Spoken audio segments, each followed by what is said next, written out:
Мы пока не начинаем же, да? Пока нет. Еще спикерами самое главное первое.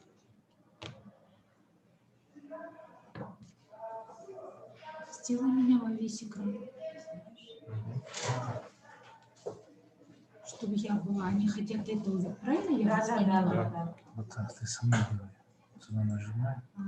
Точно так же и спикеры же будут. Каждого. Скажи что-нибудь. Раз. Да. Подожди.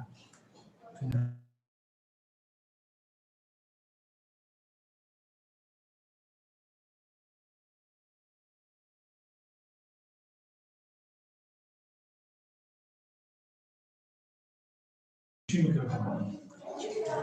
Включила? Да. На сайте тебя видно. А тут нет.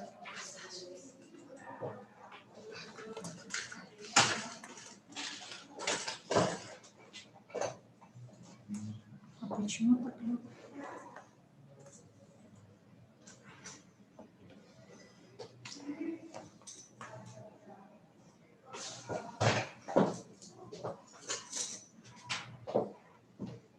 Сейчас видно тебя?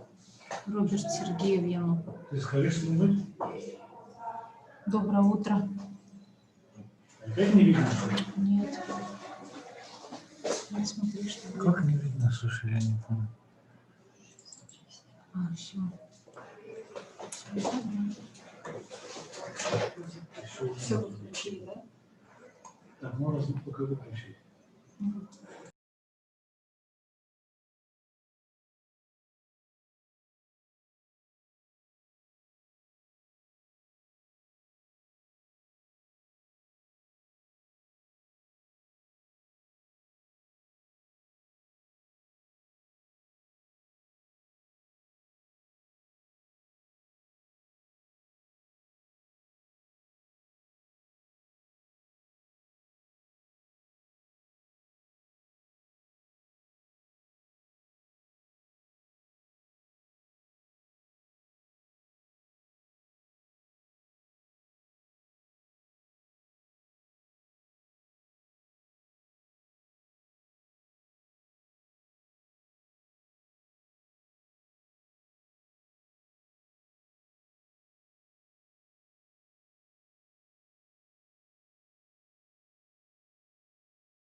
Доброе утро, участники международной научно-практической конференции онлайн АПЕПШ. Еще раз напомню тему нашей конференции «Актуальные проблемы педагогики в современных условиях. Теория и практика».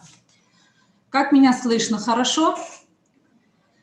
Так, в зале у нас сейчас присутствует 95 участников, вот я вижу. Хочу напомнить в самом начале, прежде чем дать слово выступающим, хочу напомнить игру с буквами, высылать нам слово на WhatsApp, полученное после того, как вы собираете пазлы с буквами. Если кто-то уже догадался, даже не зная последних букв, может нам это слово уже заранее выслать. По окончании конкурса мы запускаем таймер 5 минут. Я об этом предупрежу, когда таймер будет запущен. И большая просьба выслать это слово помощнице на WhatsApp. После чего будут определены победители, кто прислал нам собранное вами слово. За это победителям будет присвоен сертификат участника. Это как бы одна номинация. Следующая номинация. По итогам проведенного 28 октября диктанта по абхазскому языку, посвященного Дню абхазского языка, в конце сегодняшнего дня также будут подведены итоги. Победители будут награждены от Министерства просвещения и языковой политики Республики Абхазия, Союза писателей и Абхазгосиздательства. То есть победителей мы тоже в конце конференции будем называть. И третья номинация – это лучший вопрос спикеру.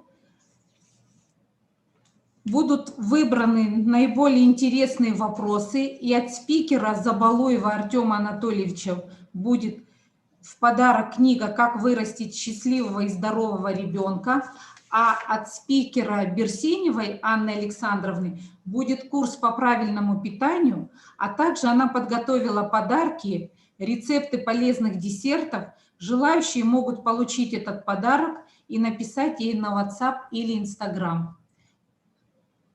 Так, это как бы организационный момент. А теперь перейдем к нашей программе. Еще раз хочу напомнить спикерам о регламенте программы. Сегодня у нас выступают 3 спикера. После второго спикера небольшой перерыв. И по окончанию всей конференции будут подведены итоги по этим 3 номинациям. Слово предоставляется спикеру Юдиной Елене Георгиевне, профессору, кандидату психологических наук, заведующей кафедрой управления дошкольным образованием Московской высшей школы социальных и экономических наук. Елена Георгиевна, вы на связи? Вы слышите нас? Да, спасибо большое, я здесь. Меня слышно? Да, вас слышно очень хорошо. Пожалуйста, вам слово. Добрый день, дорогие друзья, уважаемые коллеги. Прежде всего, я хотела бы поблагодарить организаторов этой замечательной конференции за приглашение. И очень рада вас видеть, всех, вас очень много. Сегодня я хотела вам рассказать про одну из основных проблем, которые, как мне кажется, обострились во время эпидемии. Сейчас мир живет в пандемии. Сейчас вы хорошо знаете, что сейчас уже и 2-я волна. И эта эпидемия влияет на всю нашу жизнь и, конечно, не могла не повлиять на контексты, которые связаны с образованием. И, на мой взгляд, то, что произошло, во время эпидемии, после нее, там какое-то время у нас было для того, чтобы отрефлексировать, осознать то, что с нами происходит. Отчасти вообще время рефлексии не закончилось, я уверена. Мы будем еще к этому много раз возвращаться. Но так или иначе, я думаю, что эпидемия подсветила очень многие проблемы и тренды, которые были уже до нее.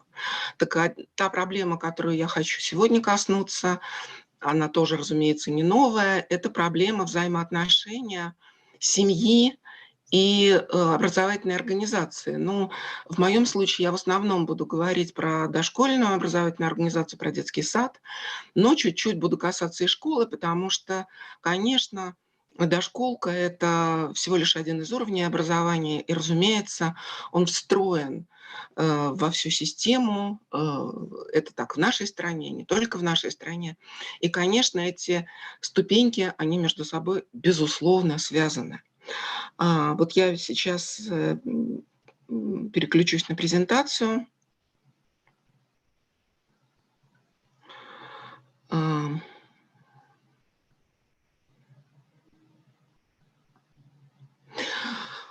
Я, с вашего позволения, оставлю презентацию именно в таком формате. Хорошо видно?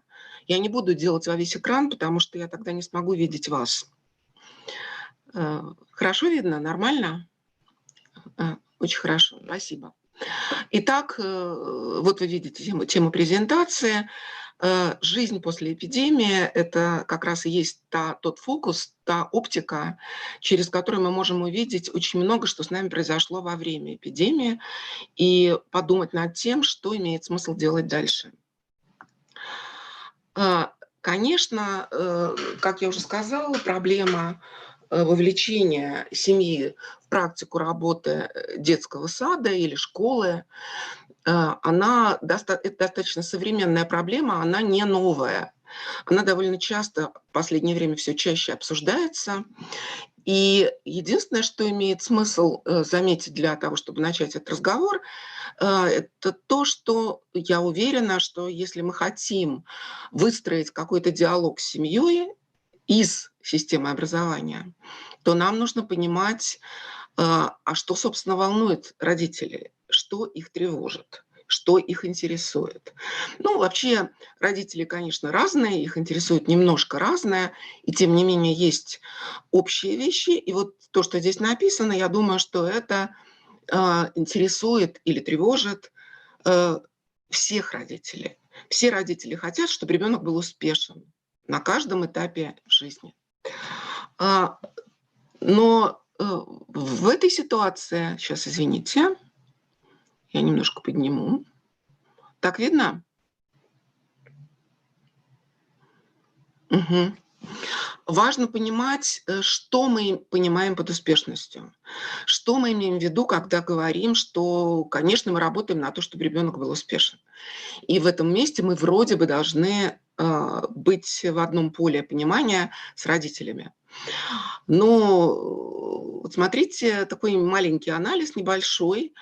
Что мы понимаем под успешностью? Я, наверное, все-таки попробую сделать показ слайдов.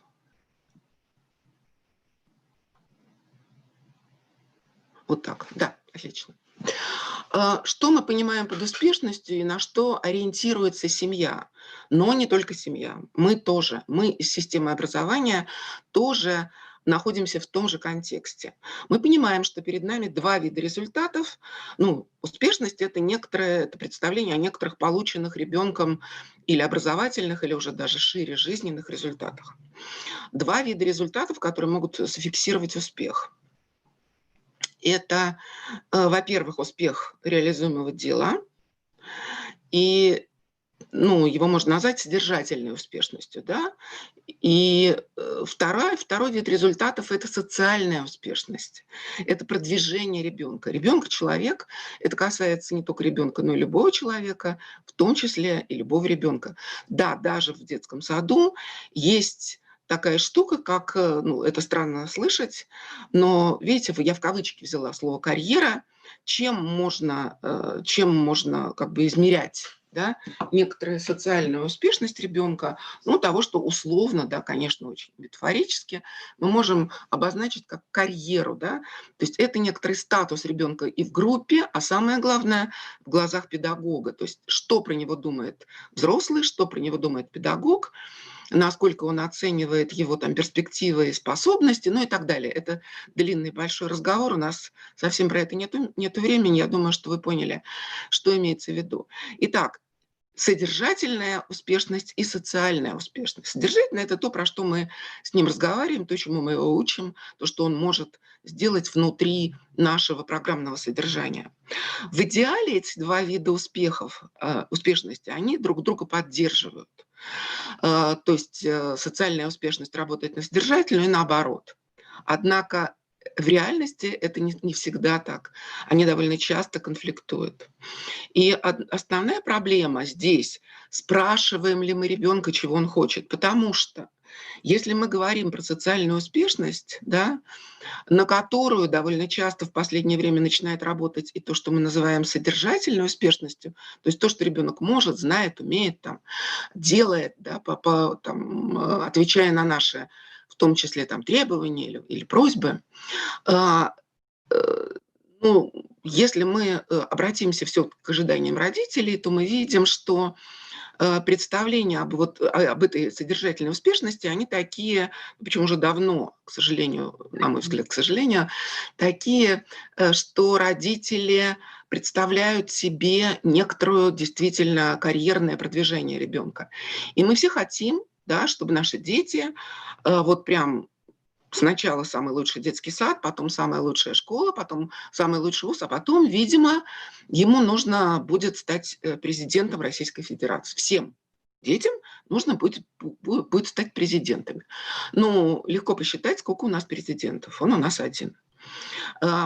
Не обязательно президентом, может быть, это будет какой-нибудь суперуспешный бизнесмен, или очень знаменитый актер, или там современный контекст вносит некоторую правку в номинации, там блогер, или там айтишник, или еще там что-то такое, но логика не меняется. Мы все равно ожидаем от наших детей, ну, очень многие из родителей, очень много, во многих семьях такие ожидания, они не всегда осознанны, они просто реально работают. Когда мы хотим, чтобы ребенок стал знаменитым и богатым. И если мы посмотрим на эту штуку, то довольно легко прийти к выводу, что мы заранее... А дети очень хорошо реагируют, они же считывают наши ожидания. И поскольку дети любят родителей, и для них важны в том числе и педагоги, они, ну, педагоги менее, конечно, вовлечены в тот контекст, который я описываю, это скорее ожидания семьи, какие-то такие, довольно часто распространенные. Дети, конечно, начинают стараться. Поскольку, как мы уже сказали, президент один, актеров знаменитых совсем не так много, ну, очень успешных, богатых бизнесменов тоже не бешеное количество, то мы волей-неволей закладываем некоторую, ну, малореализуемое ожидание, которое, повторю, ребенок считывает. И ровно то, чего мы боимся, мы довольно часто прогнозируем и проектируем. Ребенок попадает в ситуацию, когда от него ждут чего-то, что он, в принципе, ну, не факт, что сможет достичь, причем не по собственной вине. И есть еще одна история. Не все дети хотят быть богатыми и знаменитыми, даже в детском возрасте. Есть дети, которым эта социальная успешность не так важна. Ну вот знаете, хороший пример, есть такой математик Перельман, про которого вы, наверное, все знаете, который отказался от премии. Она не Нобелевская, но она, я забыла, как она называется, премия по математике, которая приравнивается к Нобелевской, потому что в математике Нобелевскую премию не дают. Так вот, он отказался, потому что ему это неинтересно, и он не хотел идти в эту ловушку. Любая премия такого размера, она большая, она, конечно, наложила бы на него социальные обязательства, а ему нравится решать задачки. Так вот, что мы будем делать с детьми, которым нравится просто решать задачки? Имеют ли они право на успешность? Если мы довольно часто, ну, как бы подменяем вот эту содержательную успешность социальной. Ну вот здесь написано, как мы меряем один вид успешности и другой вид успешности. Ну вот мы видим, что, конечно, успешность действия – это тесты, контрольные, но мы хорошо понимаем, что, например, дети, которые хорошо учатся, вовсе не всегда управляют свои действия содержательными мотивами. Довольно часто они все равно хотят понравиться учителю, они хотят высоких оценок, и это не имеет отношения к содержательной успешности. Это тоже социальная успешность, это тоже карьерный рост, да, в кавычках карьерный. Ну вот формальные институты ни в детском саду, ни в школе не работают, карьерные, да, нету никаких таких лифтов серьезных, формальных, и остается единственный социальный лифт – это одобрение учителя. И если для семьи становится важным в первую голову вот это вот социальное продвижение ребенка, ну, социальное тоже в некотором смысле, вы понимаете, да, это некоторая тоже метафора, но продвижение в его жизненном контексте, да, вот чтобы его любили, чтобы его одобряли, чтобы одобрял учитель, чтобы его уважал учитель, всюду его продвигал, чтобы чтобы у него был высокий статус в группе детской и так далее. И возникает история, когда и семья, и сам ребенок начинает ориентироваться вот на одного конкретного учителя в полной мере. Конечно, ориентация на учителя должна быть, безусловно, но должна ли она покрывать все другое? Например, там познавательный интерес. Чисто познавательный интерес, не связанный с одобрением учителя в прямом смысле слова, хотя, конечно, учитель дает обратную связь, это все понятно.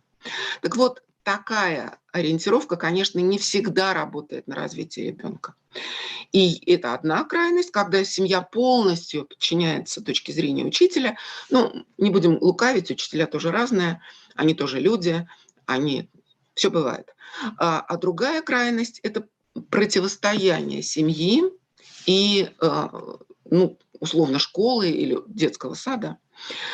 Что мы видим реально, да? Почему я ставлю это как проблему, да, когда идет ориентировка только на педагога и больше никак?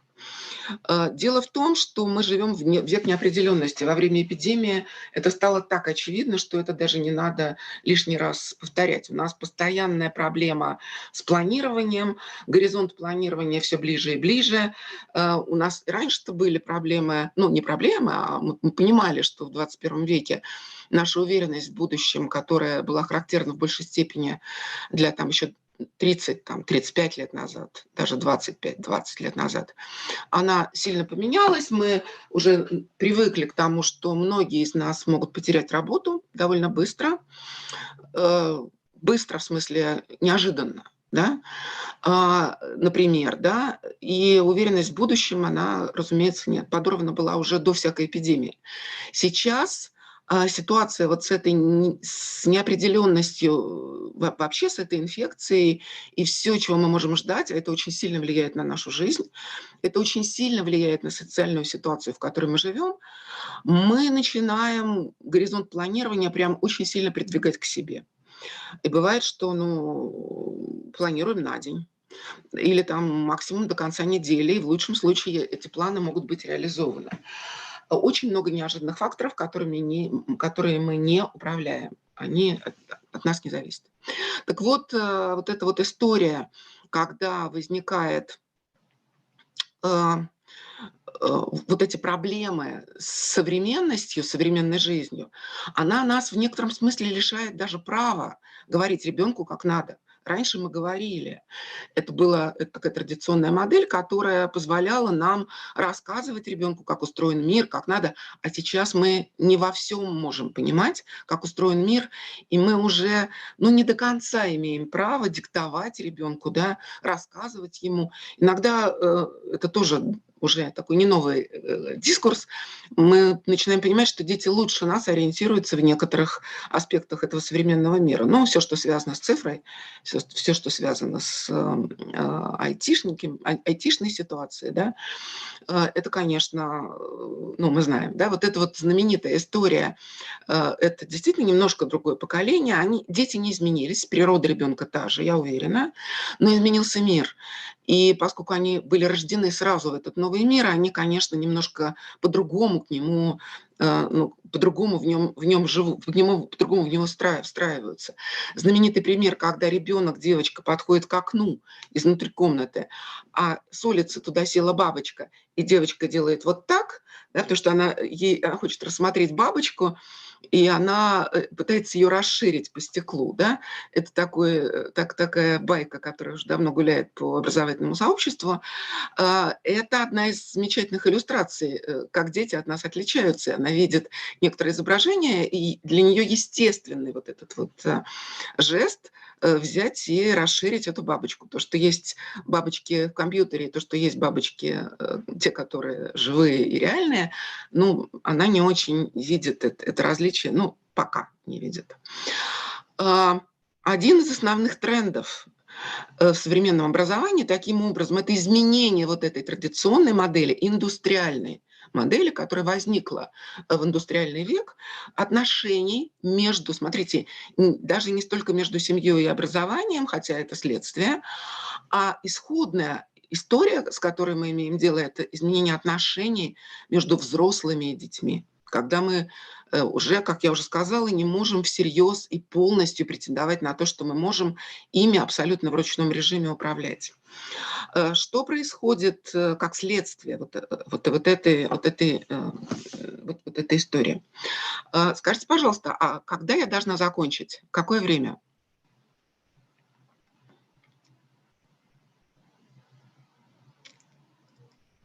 Алло? У вас отключен. Я тогда пока... Да. Угу. Вот так, у вас по регламенту 30 минут. Ну, Мы там стоит время 11:40, правильно? В программе. В программе 11:30.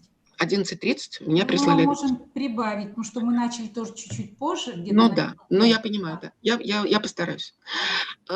Итак, родители начинают осознавать себя более-менее впервые за последнее время, очень очевидно, осознавать себя ответственными за развитие своих детей. Они уже не готовы просто делегировать полностью, то, что делают с их детьми, полностью делегировать школе там, или детскому саду. Вот эта история с камерой хранения, которая раньше была довольно часто основной, особенно для детского сада, конечно, когда родители работают, им нужно было, чтобы ребенок был где-то, чтобы он был присмотрен, и чтобы с ним хорошо бы, если бы что-нибудь делали, а потом его вернули родителям живым, здоровым и желательно еще чему-нибудь немножко обученным. Да? Вот эта история начинает меняться. Прямо очень сильно видно, как возникают эти ассоциации родителей, так и настоящие ассоциации, которые снизу, когда по собственной инициативе родители объединяются, начинают решать некоторые проблемы, свои задачи, в том числе взаимодействие с системой образования, и они пытаются проникать в детский сад. Это им не всегда удается, прямо скажем, потому что педагоги этого боятся часто.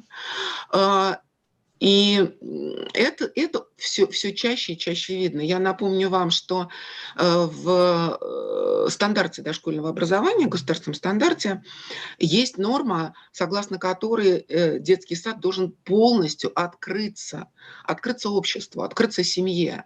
В прямом смысле слова открыться, то есть открыть двери и дать возможность тем, кто готов на это, прямо приходить в группу и участвовать в образовательном процессе. Конечно, для школы, особенно для начальной школы, это тоже, на мой взгляд, имеет очень сильный, очень большой смысл. Так вот, это вот нарушение границ, оно становится, требование, что давайте вы нам как-то нас пустите туда, где учатся или воспитываются наши дети, оно становится все более частым, и это очень видно. Одновременно с этим педагоги становятся субъектами. Тоже возникают сообщества педагогов. Они очень хотят управлять собственным профессиональным развитием. Я все больше таких педагогов вижу, не знаю, как вы. Это очень интересно было бы, конечно, но у нас нет возможности, я думаю, в этом формате обменяться. И они заинтересованы не только в карьере, а именно в реальном профессиональном развитии. Они стараются в это вкладываться и пытаются так или иначе эту ситуацию продвигать. И появляется вот этот новый контекст для новых отношений между ними. Ну, я немножко пропущу.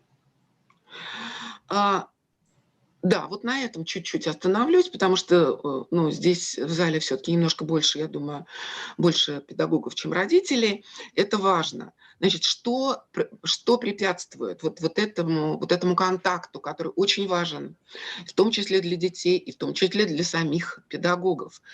Ну, во-первых, традиционная наша патерналистская позиция. Там высказывание, что родители ничего не понимают, можно слышать просто сплошь и рядом, постоянно. Это, конечно, наследие вот этой традиционной модели, о которой я вот немножко раньше говорила. Та, которая устоялась, ей там 100 лет как минимум, конечно, она очень такая, она мощно действует на наше сознание, но в современных условиях она, как я уже говорила, не может серьезно действовать. Родители – это ресурс для педагогов. Вторая причина – это, конечно, вот это взаимное недоверие, взаимное. То есть и семья не доверяет довольно часто школе там, или детскому саду, и педагоги не доверяют родителям, а возникает еще такая управленческая стратегия, которая, ну, довольно часто я вижу это, она намеренно выстраивает противостояние между родителями и организацией, потому что, я не знаю, как у нас, например, в Москве довольно давно уже действуют правила, согласно которому любая жалоба родителей, не разбираясь, насколько она имеет отношение к действительности, насколько, ну, мало ли что бывает там, мало ли бывают какие-то там конфликты, бывает просто испуг родительский, когда человек не разобрался. Стоит ему пожаловаться в администрацию выше, да, как могут дело доходило неоднократно до увольнения вплоть до директора. Без объяснений, без всяких.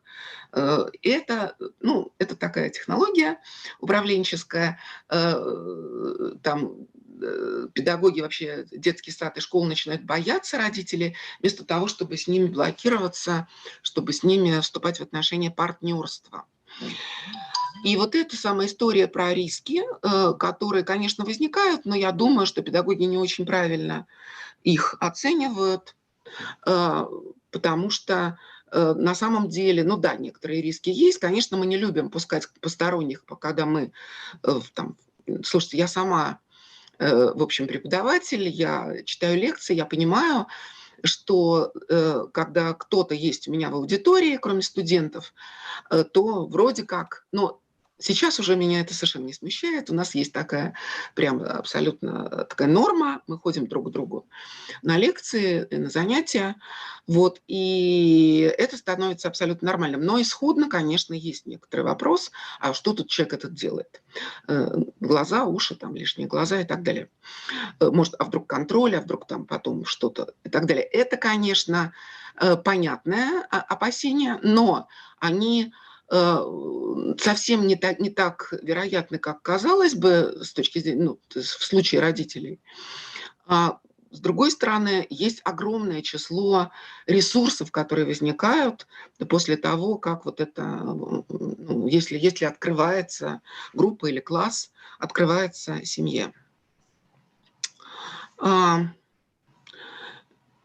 Семья, школа и школа, и детский сад. Что у нас показала эпидемия? Смотрите, что произошло. Коллеги делали некоторые исследования, они в большей степени были на уровне школы, но про детский сад тоже немножко можно сказать. Возникла ситуация прерванной коммуникации, привычной коммуникации между педагогами и детьми с сохранением задач. Не изменились задачи, которые стояли всегда перед педагогами, перед учителями, перед воспитателями. Задачи не были скорректированы почти нигде. Я знаю случаи, когда это было немножко по-другому, и там ситуация совсем другая, она очень успешная, она нормальная. Вот при этом переходе в онлайн. И вот как раз история с сохранением задач привела к тому, что Но в любом случае детский сад и школа переместились в семью почти физически. Да, то есть вы попали внутрь семьи. Там, где есть, естественно, возможности для этого, я сейчас не рассматриваю те случаи, когда в семье нету компьютера там, или еще что-то, это нередкая история. Мы это знаем очень хорошо. В этом месте возникает неравенство. У нас, кстати, в феврале в Шанинке, в которой я работаю, Московская высшая школа социально-экономических наук, намечается конференция. Обратите, пожалуйста, внимание, с удовольствием вас на ней увидим. Это конференция «Тенденции развития образования», которая будет посвящена как раз вот этому неравенству, которое обострилось в ситуации онлайна, когда нет возможности у семьи участвовать в образовании детей. Но в случае, если все технические возможности существуют, мы попадаем прямо внутрь семьи. И что произошло? Как правило, учителя стали просто навешивать на родителей роль учителя фактически, да, то есть они ему стали писать часто очень, да, или там как-то другими способами инструктировать, что они должны делать. То есть у родителей возникла роль учителя фактически.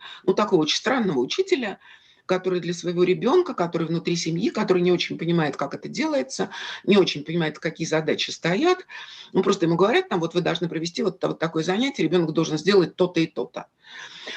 Или это все перешло просто в формат домашних заданий и больше ничего. И вот эта история, которую мы только что с вами обсуждали, невозможность планировать, растерянность наша и так далее, вот эти изменившиеся правила коммуникации, да, в частности, да, что происходит, да, дети дома, если больше одного ребенка дома, дети дома, родители работать должны из дома, понятно, да, дети на голове у родителей. Родители очень хотели бы, чтобы что как-то хоть как-нибудь можно было работать. В общем, вот такая каша, которая привела к изменению ролей, она, конечно, очень сильно невротизировала людей, и педагоги выгорали, те, кто пытались проводить онлайн-уроки, они просто, это привело к такому очень сильному выгоранию. И детям было тяжело и плохо, и родителям. То есть это была такая очень тяжелая штука. Так вот, очень интересный был один из результатов, который я хочу все-таки вам быстренько сказать. Вот эта самая навязанная родителям роль надзирателя, да, над ребенком, потому что это было ровно так. Да. Родители начали очень сильно давить на детей в этой ситуации, но они не очень понимают, как можно по-другому. Учителя не помогали, как правило, в том, чтобы с этим разобраться. И родители увидели, да, вот когда школа или детский сад переместились в дом, они увидели, а что же происходит в группе. Так выяснилось, что в группе происходит какое-то вот такое насилие, да, то есть когда детей заставляют. И вот эта навязанная роль надзирателем, навязанная, видите, у меня тут знак вопроса. Потому что навязанная это она навязанная, но родители ее приняли. Они не сопротивлялись, они спокойно ее приняли. Значит, одновременно с этим вот эта вот история про то, что вы нам портите отношения с ребенком, очень сильные претензии возникли довольно быстро. Вы нам портите отношения с ребенком, мы не хотим быть насильниками, давайте вы будете их насиловать, да, значит, а со стороны учителей вот это вот злорадное такое отношение, ага, теперь вы поняли, что значит быть учителем, вот наконец-то вы в нашей шкуре побывали, да, и к сожалению, мы видим, что вот это представление о насилии как о ключевом ресурсе, что ничего другого нам не остается, не проблематизируется, не отрицается, не ищется других способов взаимодействия ни в семье, ни в школе. В дошколке я уже сказала, и вот самое важное, какой ресурс, какой риск, да, агрессия, выгорание и так далее, а ресурс можно использовать, тот факт, что детский сад попал в семью, для того, чтобы затащить семью в реальную группу детского сада, когда это все закончится. Потому что, конечно, родители не знали никогда и не знают, что реально происходит в группе детского сада. Теперь они это увидели.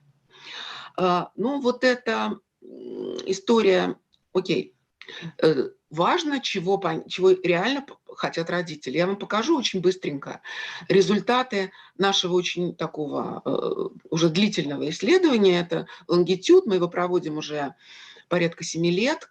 Каждый год или каждые 2 года мы снимаем показатели и видим динамику предпочтений родителей относительно задач дошкольного образования. Чего они хотят? Мы хотели посмотреть, действительно ли родители требуют, потому что мы это слышим от педагогов везде, что родители требуют, прямо очень сильно требуют, чтобы детей готовили к школе, готовили читать и писать. И мы провели вот такое исследование. Вы здесь видите опросник. Ну, это не опросник, это один из вопросов, неважно. Что должен делать хороший детский сад? Готовность к школе, дисциплина, психологический комфорт, самообслуживание, режим дня, игра, помочь, дать возможность ребенку играть, безопасность ребенка и общение со сверстниками. Все эти задачи важны, их нельзя сделать выбор, они все важны. Поэтому мы просили родителей ранжировать, ставить на первое место основное, то, что им кажется самым важным, и то, что кажется не самым важным. Посмотрите, пожалуйста, вот это последнее, что я хочу вам показать, это результаты этого исследования, в которых, секундочку, в которых мы видим, вот смотрите, синенький столбик – это подготовка к школе как раз, зелененький, который самый высокий, это психологический комфорт. Психологический комфорт во все годы, во всех регионах, во всех видах детских садов, везде стандартно, стабильно всегда доминировал.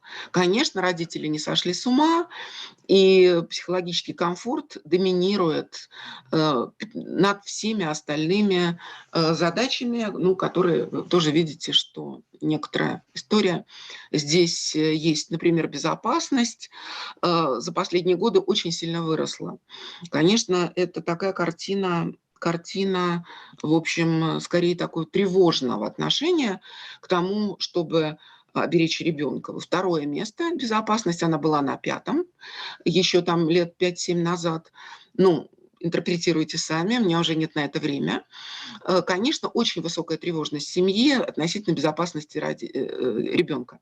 И вы видите, что подготовка к школе и общение, они почти, ну вообще кое-где общение в некоторых регионах даже превосходит подготовку к школе. Подготовка к школе – это либо 3-е, либо 4-е место. Чаще 4-е, на самом деле, потому что я вам показываю немножко уже такое, уже пару лет назад были эти результаты. В этом году было сложно повторять. Вот. И посмотрите, пожалуйста, на игру. Стабильно, стандартно последнее место.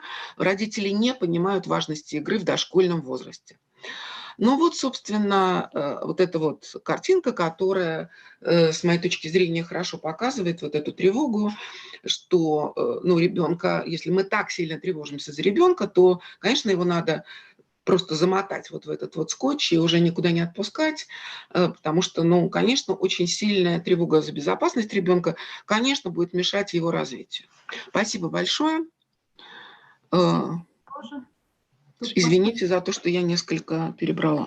Ну вот, я просто ориентировалась на 40 минут. Елена Георгиевна, тут поступили вопросы вот в чате.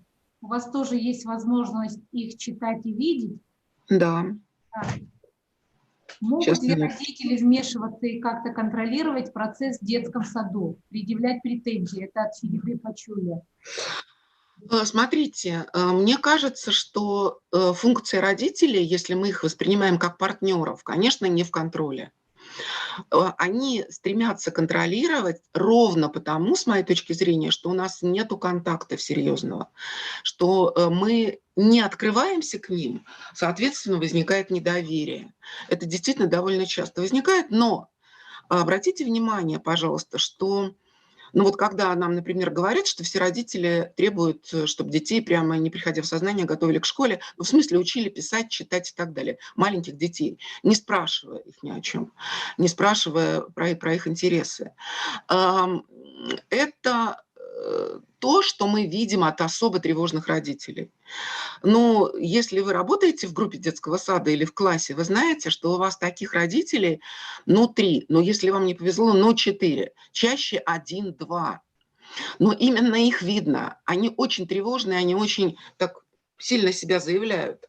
И те, кто стремятся контролировать, это и есть вот эти очень тревожные родители, которых там, ну, есть же разные дискурсы в соцсетях, там, я не знаю, там в чате каком-нибудь родительском кто-нибудь вдруг начинает панику, которую какой-то на ровном месте, да, и вот у них возникает такой страх за ребенка, да, ну, тревожные люди.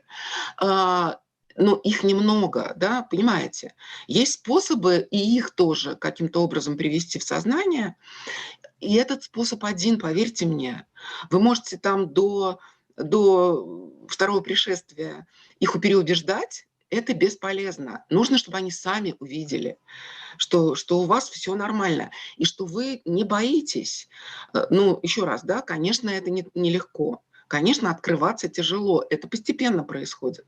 Но если они поймут, что есть доверие, и что в классе или там в группе детского сада нормальная обстановка, что у детей хорошие отношения с учителем, что учитель очень беспокоится и там озабочен тем, что происходит в классе с детьми, поверьте, это нормально. То есть открыться – это не чтобы контролировали.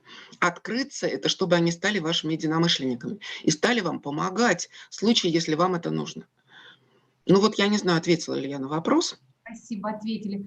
Тут еще 2 следующих вопроса. Я их все-таки объединю, потому что они как бы дополняют друг друга. Конечно, конечно. Как воспитателям заинтересовать родителей в совместной работе? И следующее. Что нужно предпринять, если родители отказываются от этого сотрудничества? Да, спасибо большое, это так и есть.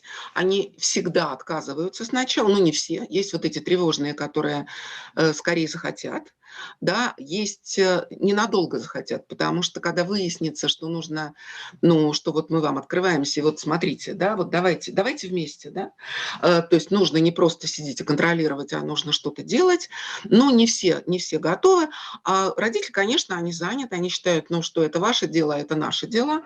Это такая тоже традиционная вполне установка. Вы за это отвечаете, а мы за это отвечаем. Но у вас, скорее всего, найдутся родители в классе или в группе, которые при правильном ну, подходе, да, при правильном объяснении, что вот смотрите, мы вас приглашаем, мы вас зовем, мы хотим с вами вместе заниматься вашим ребенком. Ну, вы заинтересованы в ребенке? Ну, давайте вместе.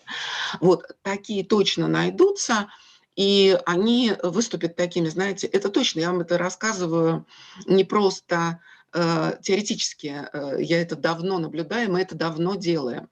Могу порекомендовать конкретные, сейчас просто нет времени это рассказывать, есть конкретные технологии, есть такая программа «Открытие». Ну, я просто рассказываю то, что я знаю, да, поэтому, простите, это программа, где я один из авторов. Их 2 таких программы, и они и та, и другая. Особенно, конечно, программа «Открытие». Она очень много посвящает, очень много объема, да, этой программы посвящено именно вовлечению в семьи. И там очень серьезно обсуждается, как конкретно это делать. Очень много есть способов. Да. Но самое главное – это ваша установка на сотрудничество, чтобы они поняли, что вы их не боитесь, вы, наоборот, их ждете. Ну, вы можете для начала по чуть-чуть, да, не в любое время, не в любой там этот. Давайте там вместе сделаем какую-то там детско-взрослую какую-то активность. Например, очень хорошо работает родительское собрание вместе с детьми. Вот это прям классная штука, когда дети начинают им показывать, что они делают там в группе детского сада или в классе, да, и так далее. То есть, ну, поверьте, там много этого, и это все описано в программе «Открытие». Есть такая программа «Открытие». Только не путайте, пожалуйста, там есть еще какое-то открытие чего-то. Ну, то есть это одна, ну, вы увидите по авторам, там вот моя фамилия есть в авторах. Вот.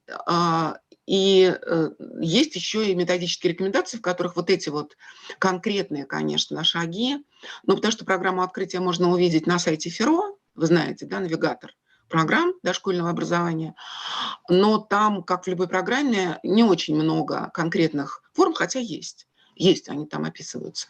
Но если интересно, то можно, ну, как-то приобрести, там, не знаю, одну на всю школу или на весь детский сад программу, в которой описаны очень подробно вот эти разные формы. Ответила? Да, спасибо большое. Тут еще есть вопрос с YouTube-канала. Сейчас, минутку, я его зачитаю. Зачастую дети, вопрос от Майи, зачастую дети, родившиеся в нашем веке, умеют к моменту своего взросления почти все, кроме одного. Они зачастую не способны к самостоятельным решениям. И что с этим делать педагогу, воспитателю и родителю? Как выстроить конструктивный план? Замечательные вопросы, да. Вопрос просто замечательный. Спасибо большое. Смотрите, короткий ответ на этот вопрос, что с ними делать, таков. С ними делать ничего не нужно. Делать надо с собой. То есть вот это коротко, да? Если вы правда хотите, чтобы дети были самостоятельными, я сейчас сделаю ссылку на другую программу, где я тоже там один из авторов. Программа называется «Про детей». Это совсем новая программа, прям буквально вот в прошлом году она была опубликована только в «Навигаторе». Мы ее разрабатывали в последние там несколько лет, там 3-4 года. Так вот, если вы правда хотите, чтобы дети были самостоятельными, вам придется дать им свободу. Самостоятельность бывает только у свободного человека. Вот это важно понять, потому что самостоятельность предполагает ответственность за сделанный выбор, за принятое решение. И ответственное принятое решение, ответственное решение может принимать только ребенок, который точно знает, что он свободен, у него есть эта свобода. Потому что ответственность, оборотная сторона свободы. Не бывает ответственность без свободы. Раб не обладает ответственностью. Понимаете, да? Нас действительно довольно часто мы сталкиваемся в нашей взрослой жизни с ситуацией, когда нас к чему-то принуждают, и при этом еще и пытаются нам, ну, как-то убедить нас, что мы за это отвечаем, да? И это каждый раз приводит только к конфликтам. Ну, я не знаю, это правда очень хорошая тема, она совершенно безбрежная, она огромная. Я просто не уверена, что есть время. Но по принципу, мне кажется, что я ответила, есть способы делать так, чтобы ребенок себя регулировал. Посмотрите, пожалуйста, программу про детей. Она очень во многом, если там программа открытия, очень во многом про вовлечение семьи, хотя не только. Она тоже про свободу ребенка, конечно. То программа про детей, она про саморегуляцию. Прямо вот есть конкретные способы, как делать так, чтобы ребенок мог себя регулировать. Спасибо большое. Елена Георгиевна, я еще раз хочу обратить внимание наших слушателей. Я правильно поняла? Программа открытия и программа про детей. Да. Эти программы... Я. Она такая, там еще буква «Я», такая заглавная, ну, это такая фишка. Все. Открытие, то есть мы хотели, чтобы приходило в голову немножко открытие «Я». Понятно. И про детей. Они в открытом доступе? То есть абсолютно. Они, все программы российские, те, которые прошли экспертизу, разумеется, эти программы прошли эту экспертизу профессиональную, они все лежат на навигаторе. Это сайт ФИРО, Федеральный институт развития образования. Там есть навигатор дошкольных программ. Ну, вам немножко чуть-чуть придется поискать, но он, поверьте, точно там есть. И если ваши дошкольники, они, я думаю, знают. Я просто не уверена, что здесь есть люди из дошкольного образования. Есть? Есть кто-нибудь? Дайте. Вот, люди кивают. Значит, они знают, где. Вы знаете же, где навигатор дошкольных программ? Да, уже это точно знаю. Ну, отлично. Вот, они, да, в открытом доступе. Все, я уже вот сейчас помощница вбила, уже нашли мы ссылку на эту программу. Мы ее тоже шлем обязательно. Так, да, и еще раз вас приглашаю на нашу конференцию февральскую. Найдите, пожалуйста, слово «Шаненко», введите в поисковик. Шаненко, да. Шаненко. У нас будет конференция по неравенству. Мне кажется, что эта тема в этом году и еще долго, она будет одной из доминирующих. Тема неравенства в образовании. Все, я записала, обязательно мы эту ссылку найдем. Спасибо вам еще раз. Тут вопросов в чате очень много, просто у меня нет возможности все их озвучить. Если мне позволят участники, мы перейдем к следующему докладчику. Спасибо, Елена Георгиевна. Да, всего хорошего, очень было приятно с вами пообщаться. Спасибо. Я прошу прощения, коллеги, я бы хотела послушать коллег, но, к сожалению, у меня уже все. Кончилось время. Я должна уже дальше. Спасибо вам большое за приглашение еще раз. Замечательные вопросы были. Спасибо большое. Спасибо еще раз. Так, слово предоставляем следующему докладчику, Поляковой Марине Николаевне, кандидат педагогических наук, доцент Института детства РГПУ имени Герцена. Направление дошкольное образование. Марина Николаевна, вы меня слышите? Да, я вас слышу. Так, все, мы вас тоже крупным планом видим. Очень приятно, спасибо. Слово вам. Спасибо. Я рада приветствовать участников конференции. Я вижу, что проходит она содержательно, поднимаются достаточно сложные вопросы. И сегодня тоже я принимаю участие, за что большое спасибо организаторам. Я принимаю участие в обсуждении такой проблемы, как педагогическая диагностика в профессиональной деятельности воспитателя.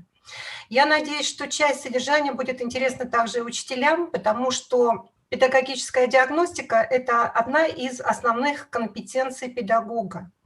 Без нее образовательный процесс не будет результативным, не будет продуктивным, и то, на что мы в принципе ориентируемся на развитие ребенка, оно не сможет осуществляться хорошо, поскольку процесс будет формализован без педагогической диагностики. Я открываю презентацию.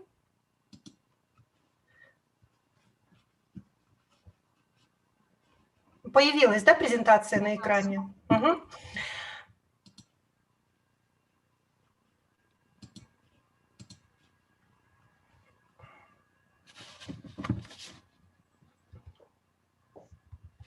Так, прошу прощения, не сначала запустила.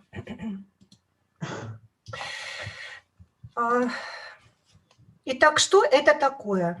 Это один из видов профессиональной деятельности или направления профессиональной деятельности, которое предполагает изучение и оценку образовательного процесса для того, чтобы прогнозировать его развитие, то есть понимать, куда мы идем. И важно подметить, что с диагностики процесс начинается и ею же завершается. Я веду речь именно о педагогической диагностике.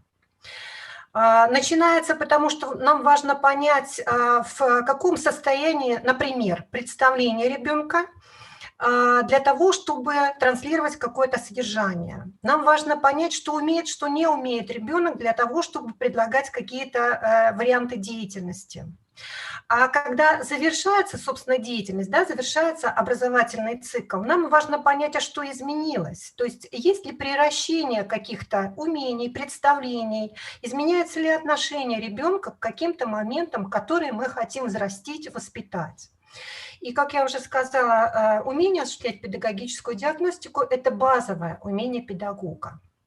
Мы сейчас будем говорить о том, зачем нужна педагогическая диагностика в профессиональной деятельности воспитателя детского сада. Итак, зачем же она нужна? Детский сад работает в помощь родителям. Он помогает родителям осуществлять глобальные цели. Это цели социализации ребенка. Это цели поддержки его индивидуальности. И в совокупности включение ребенка в общество и развитие у него каких-то особенных моментов, особенных умений, которые привлекают к нему других людей, это есть процесс развития. То есть это некие приращения умений, приращения характеристик, которые дают возможность ребенку выполнять все более сложные задачи, становиться более самостоятельным, искать свой путь, свое определение и свою социальную нишу. И таким образом мы говорим о том, что детский сад работает на развитие, на социализацию и на индивидуализацию ребенка, помогая в этом плане родителям, которые, собственно, и отвечают за эти моменты. Когда я спрашиваю педагогов, как они понимают социализацию, первое, что называют педагоги, это умение общаться. Да, совершенно верно. Умение войти в общество, в социум, установить контакты – это важное умение социализированного человека. Но социализация этим не ограничивается. Если я задам вам вопрос, социализированы ли вы? Вы мне с уверенностью скажете: да, конечно. И вы не только ведь общаетесь, вы работаете, вы выполняете определенную функцию. Эта функция важна людям, поэтому второй момент социализации – это умение осуществлять какие-то деятельности, которые приносят бонус другим. И вам тоже, потому что вы имеете за это вознаграждение, и это вознаграждение тратите на свои потребности, которые, конечно, у вас есть. И это еще один момент. В обществе есть нормы, правила, и человек социализированный обязан подчиняться этим нормам и правилам, поскольку они регулируют сам процесс общественной жизни. И если вы вдруг нарушаете эти нормы и правила, вы приносите проблемы не только себе, но и всем людям этого общества. Это начинается нестабильность, неспокойствие и многие моменты, связанные с вот этими вещами. То есть это проблемы.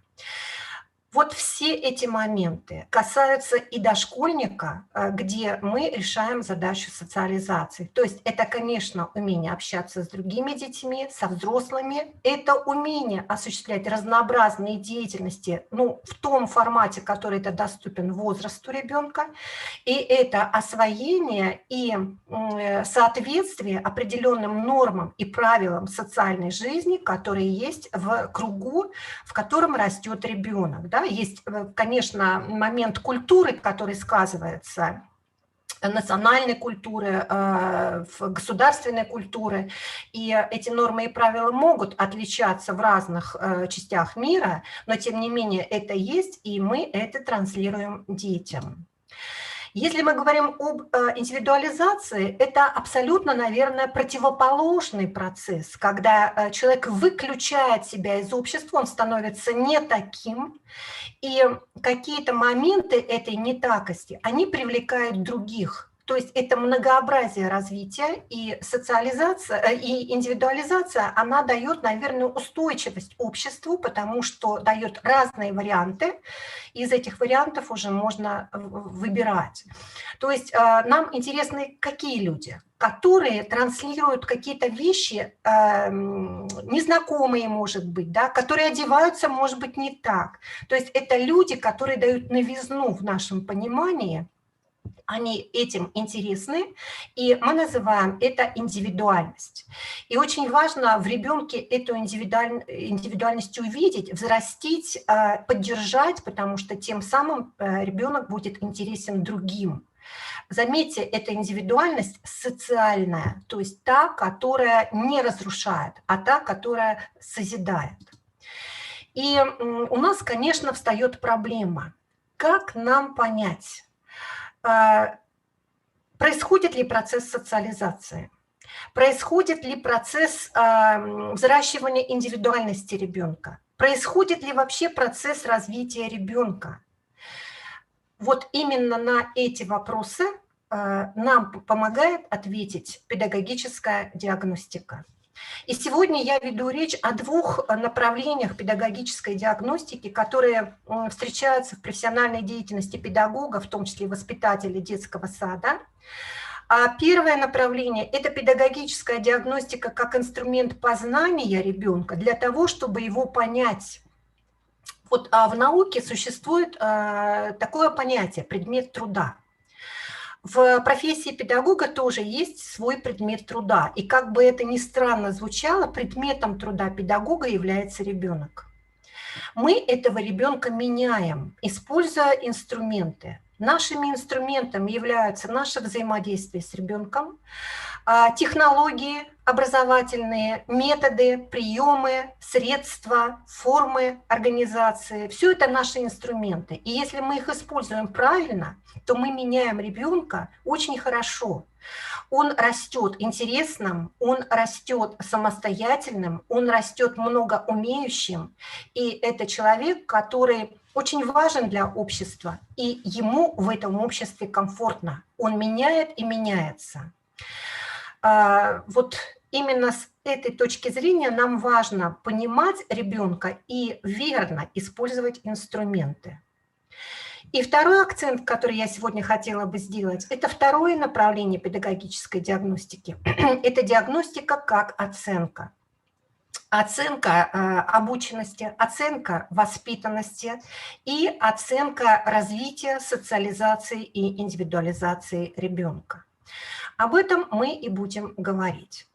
Итак, сначала первое направление – диагностика как инструмент познания и понимания ребенка. Потому что, не понимая предмет своего труда, мы можем его испортить. Это очень страшно. Что здесь важно осознать? Первое. Дошкольник – это не маленький взрослый. Он другой. И только зная, чем он отличается от взрослого, мы можем его понимать. И первое отличие. Дошкольник – это практик. И познание у него происходит преимущественно чувственно-практическим путем. Поэтому все наши объяснения, пояснения, указания очень часто плохо воспринимаются ребенком, потому что ему надо самому прочувствовать. А прочувствовать – это что-то попытаться сделать. Одна из заведующих детских садов, очень интересная заведующая, говорила, что ребенок должен пролазать, пронюхать, протрогать предметы, и тогда он понимает. А я вспоминаю фильм американский «Как любят американцы». В нем были два персонажа, светлокожая девочка и темнокожая. И вот эта светлокожая девочка думала, что ее подружка сладкая, потому что звали подружку Шоколадка, цвет кожи такой. И убеждение мамы, папы, учителя о том, что это просто цвет такой, а на самом деле кожа не сладкая, ребенка не убеждали. И она, не выдержав, попросила подружку темнокожую дать возможность ее лизнуть. Та разрешила. И только вот лизнув кожу своей подружки, вот эта вот девочка убедилась, что кожа не сладкая. Вот это эмпирик. То есть, когда мы говорим о методах воспитания ребенка, конечно, это методы практические. Это вот та самая самостоятельность, да, которая появится, когда мы не объясняем, а даем возможность попробовать ошибиться и прийти к верному уже размышлению. Вторая характеристика связана с тем, что ребенок не всегда нам может о себе рассказать какую-то информацию, даже очень значимую. Ну, во-первых, маленький ребенок вообще еще плохо говорит, его трудно понимать. А во-вторых, ребенок сам может не осознавать, что происходит, и не может сформулировать это таким образом, чтобы мы тоже поняли ситуацию. Поэтому только наше внимание, только наша наблюдательность дает возможность понимать ребенка, даже когда он нам ничего не рассказывает. Третья особенность заключается в том, что ребенок еще потенциален и скрыт в своих истинных возможностях. Вот когда у вас тихий час и детки спят, представьте себе, что это спят министры, айтишники, учителя, знаменитые музыканты, художники. Да, это так и есть, но вы еще не знаете, кто из них кто, потому что это потенциал, который будет раскрываться на протяжении определенного времени и потом проявится во всей своей красе. И здесь очень важно понимать, что потенциально ребенок может многое, но ваша задача – открыть этот потенциал. И еще один момент связан с тем, что категория людей, с которыми мы работаем, это особая категория, потому что это очень быстро растущие люди. Никогда во всей последующей нашей жизни не будет такого периода изменений, которые происходят с человеком. И даже поступая, допустим, в ясельную группу, ребенок к концу года меняется часто даже неузнаваемо. То есть он настолько быстро приращивает какие-то характеристики, что мы сами удивляемся. И это очень важно – понимать, знать и видеть эти процессы. Ну и, к сожалению, несмотря на весь наш интерес к детству, к дошкольному детству, к пренатальному даже детству, сейчас человечество начинает с самых таких истоков интересоваться собой, сказать, начиная вот с пренатального детства, как это появляется и как это растет, да, все-таки знание о ребенке мозаично. У психологов оно свое, у медиков оно свое, у психофизиологов свое, у философов свое, у педагогов свое. И не всегда эти совокупности знаний представлены в системе. Поэтому очень часто бывают ситуации, что мы не понимаем поведение ребенка, потому что у нас не складываются вот эти пазлы разных знаний. И, конечно, здесь очень важно диагностировать эти состояния и докапываться до сути этих состояний. Вот все сказанное показывает, что без диагностики узнавания ребенка, без знания предмета своего труда, педагог не получит результатов, на которые ориентируется, и родитель не будет доволен этой работой педагога, потому что не будет самого важного – понимания моего ребенка, признания и принятия моего ребенка. Эта диагностика, еще раз подчеркну, не оценочная. То есть у нас нет некой нормы, с которой мы сопоставляем ребенка. Это просто понимание разных детей и их поведения. Что предполагает такая диагностика? Изучение интересов увлечений ребенка. Изучение особенностей поведения, взаимодействия конкретного ребенка с детьми, со взрослыми, понимание, как он себя проявит в тех или иных ситуациях. Понимание привычек, привязанностей, страхов ребенка.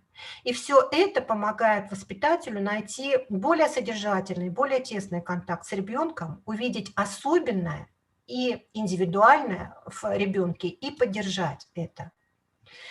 Если мы говорим о методах такой диагностики, то это типичные наши методы диагностики, сбора информации. Прежде всего это наблюдение, как основной метод, разговоры с ребенком и анализ того, что делает ребенок.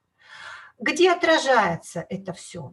Вот с точки зрения нормативных документов это почти нигде не отражено, но может быть зафиксировано в заметках и дневниковых записях педагогов.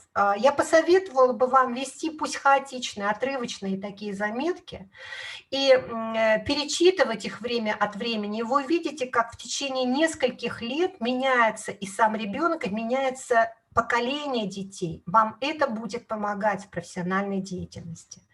Это просто сохранение информации в ваших головушках для того, чтобы помнить, а вот в прошлый год, а вот, значит, 3 года назад и так далее. И это тоже будет вам помогать, это то, что называется профессиональным опытом.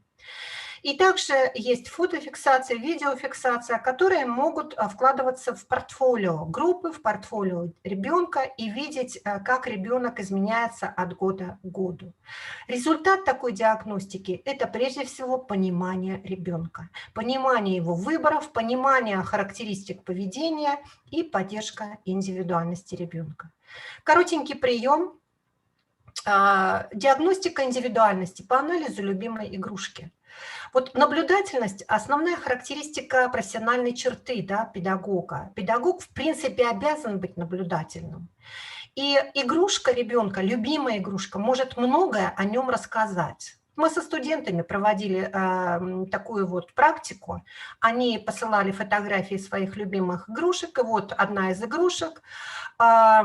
Мы по этой игрушке догадывались, чья она из студентов. выделяя те характеристики, те позиции, которые несет в себе эта игрушка.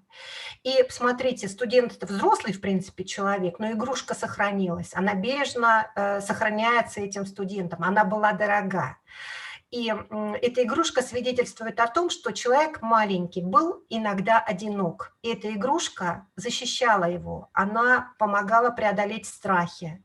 Она мягкая, тактильная, то есть человек любит обнимашки и так далее. То есть по этой игрушке мы выходим на характеристики человека. Эта игрушка несет следы информации об этом человеке. Попробуйте и вы, глядя на привязанность детей к тем или иным игрушкам, через игрушку понимать ребенка. Это будет полезная практика.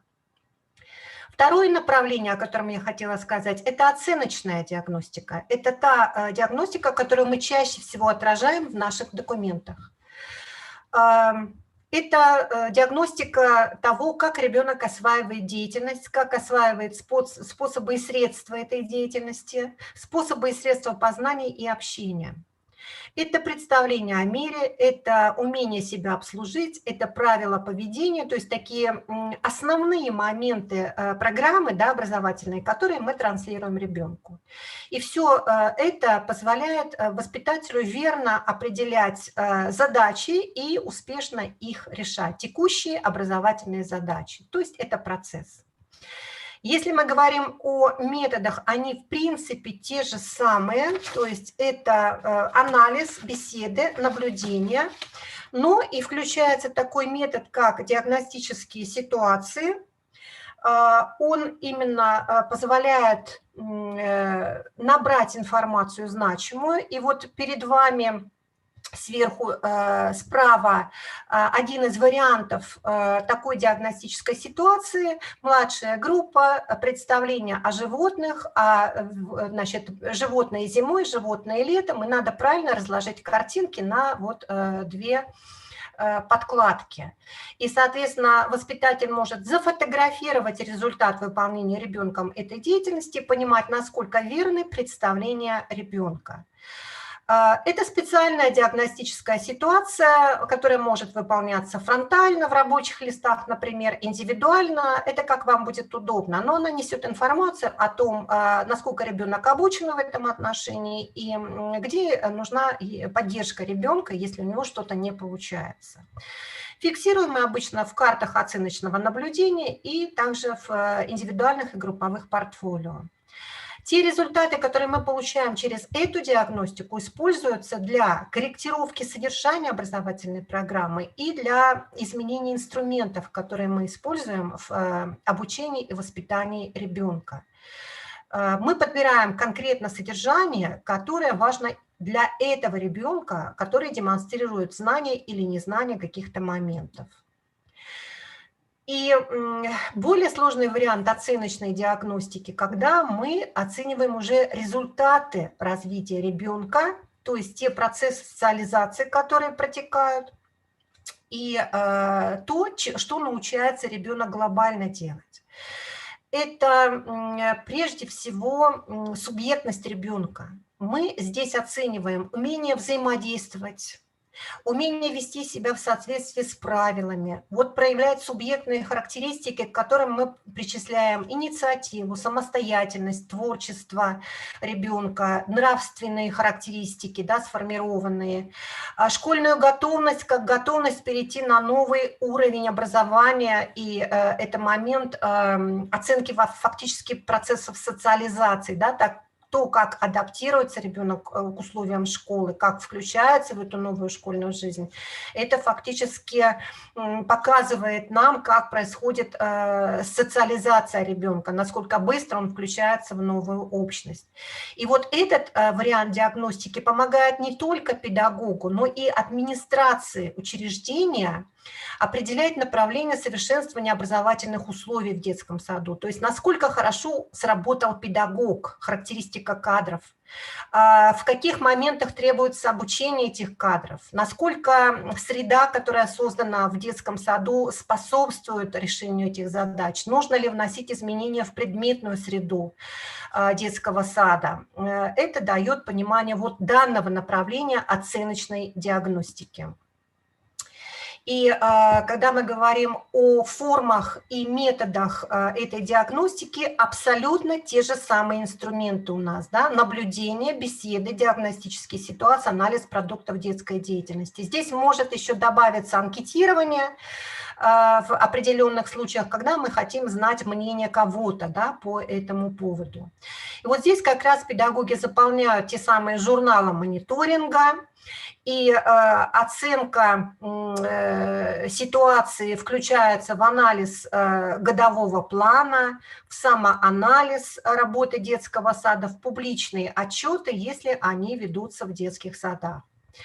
Результаты очень часто используются в том числе для самооценки профессиональной деятельности, для самоанализа этой профессиональной деятельности. И на основе результатов диагностики вот определяются пути совершенствования образовательных условий в детском саду. Когда мы говорим о том, как оценочную диагностику планировать, у нас ведь существует множество источников и много диагностик предлагается в этих источниках, в том числе и диагностик для мониторингов. Обратите внимание на этот алгоритм. Что должно быть представлено вот в тех публикациях, которые вы берете за основу и включаете в образовательную деятельность в качестве диагностических материалов? Первое. Всегда должна быть формулировка идеала, то есть то, что вы хотите достичь. Она должна формулироваться в очень конкретных, понятных фразах. То есть, если мы видим фразу «воспитанный ребенок», она ни о чем. Она не помогает проводить диагностику. Формулировка должна нести очень конкретный посыл. Дальше. Из этой формулировки всегда вытекают критерии оценки и показатели, которые легко увидеть, потому что наблюдение – это наш основной инструмент диагностики, и зафиксировать. Обязательно должна быть шкала оценок. Оценки могут быть бальные, оценки могут быть цветовые, что мне очень нравится, потому что сразу показывает картинку. Оценки могут быть качественные. Бальные – это 3 балла, 5 баллов. 5 баллов шикарно, 4 балла хорошо, 3 балла ну что-то есть, а чего-то нет, 2 балла что-то там плохо, 1 балл ой, как плохо, давайте помогать. Да? Это бальная оценка. Это может быть 100 баллов, это может быть 10 баллов. То есть бальная оценка вы определяете сами. Но главное, чтобы шкала была одинаковой на детский сад, чтобы можно было сопоставлять результаты диагностик разных групп и выводить единые какие-то моменты на детский сад. Дальше вы определяете методы сбора информации, то есть что вы используете. Если наблюдение, карты наблюдения какие-то должны быть. Если диагностические ситуации, то разработанные диагностические ситуации должны быть и так далее, и так далее.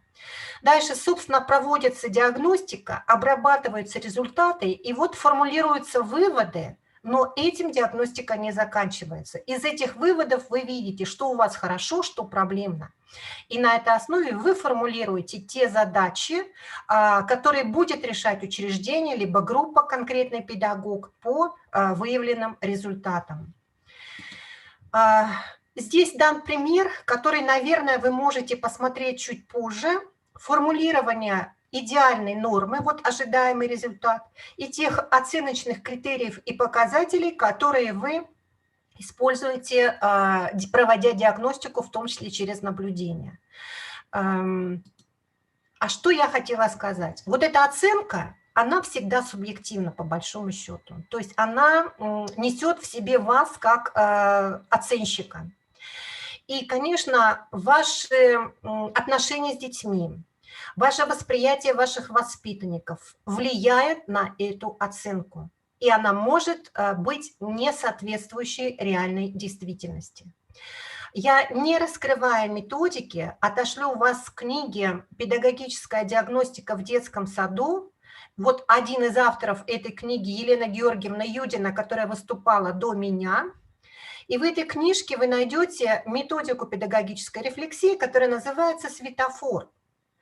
Проведите эту методику, вы для себя откроете какие-то моменты, которые не осознавались. Эта методика, вероятнее, не изменит вашего отношения к вашим воспитанникам, потому что есть психология и есть право человека на, так сказать, восприятие других людей и понимание. Этот мне нравится, этот мне близок, этот мне не нравится. Это человеческое восприятие. Но есть и профессиональное восприятие ребенка.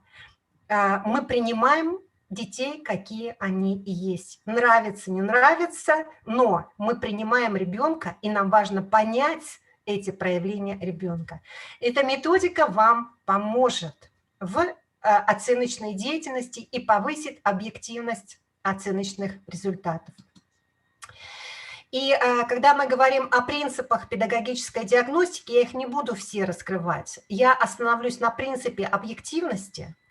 Очень важно быть объективным в своих суждениях. Методика рефлексии вам поможет. Но все-таки для того, чтобы более или менее объективно высказывать какие-то суждения, пожалуйста, заполняйте, по крайней мере, карты диагностические несколько педагогов одновременно, которые общались с ребенком, которые его воспитывают, обучают, которые его знают.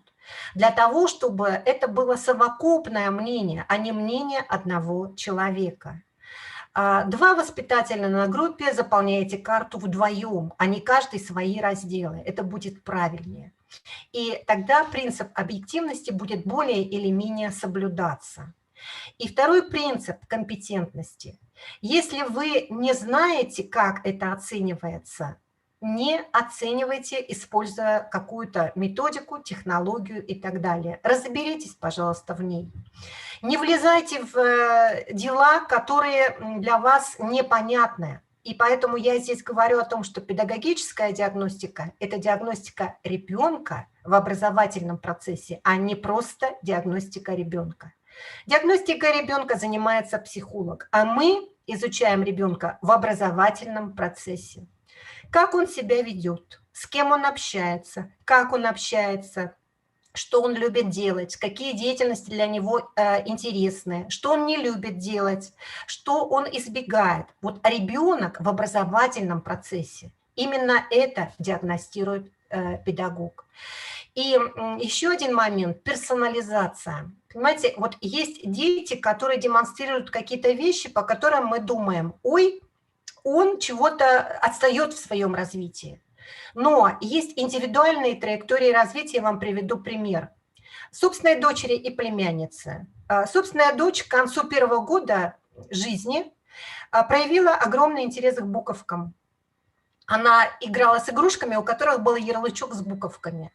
В 2 года увидела азбуку и стала спрашивать про буковки. В общем, где-то в 4,5 года она вышла на слоговое чтение. Мы поддерживали этот интерес. И она с удовольствием читала, а в 5,5 лет написала первые 2 рассказика. Но в 6 лет она читала книжки, еще слоговое чтение было.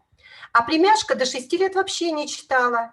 В 6 лет папа ей показал буковки, и в 6,5 лет она бегло читала. И там норма развития. Просто есть особые пути развития. И вот это мы, как педагоги, должны понимать. То есть не ставьте сразу какое-то клеймо, если у ребенка есть несоответствие в каких-то показателях возрастных. Это может быть вполне индивидуальная траектория развития ребенка. И еще один момент. Вот по статистике только 1 человек из 1024 может одинаково успешно осваивать позиции, если их больше 10. Ну, условно говоря, вот у нас есть программа дошкольного образования, есть познавательное развитие своей задачи, есть социальное развитие своей задачи, речевое развитие своей и так далее, и так далее. Конечно, этих позиций гораздо больше 10. И реально у нас 1 ребенок из 1024 может это все осваивать на очень высоком стабильном уровне. Но мы почему-то считаем, что у нас все дети должны выйти на высокий уровень.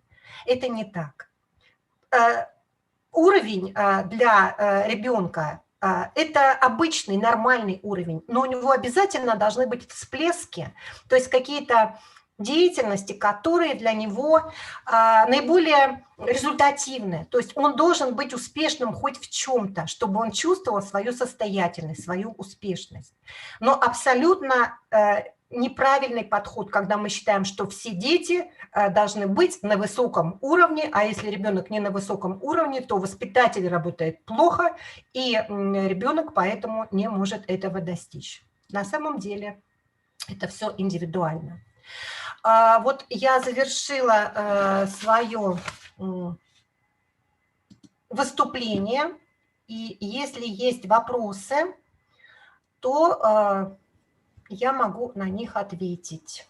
Да, вопросы есть. Угу. Марина Николаевна, вот тут Фатима Цколи, она как раз сотрудник. Музыкальные руководители, да? Да, музыкальный руководитель. Вот она вопрос задала. Да, да. Значит, вот смотрите, могут ли музыкальные руководители проводить мониторинг или диагностику? Они не только могут, я бы сказала, они должны проводить мониторинг точно, потому что мониторинг проводится детским садом на оценку работы детского сада по большому счету, то есть насколько те цели, которые мы ставили, мы смогли достичь.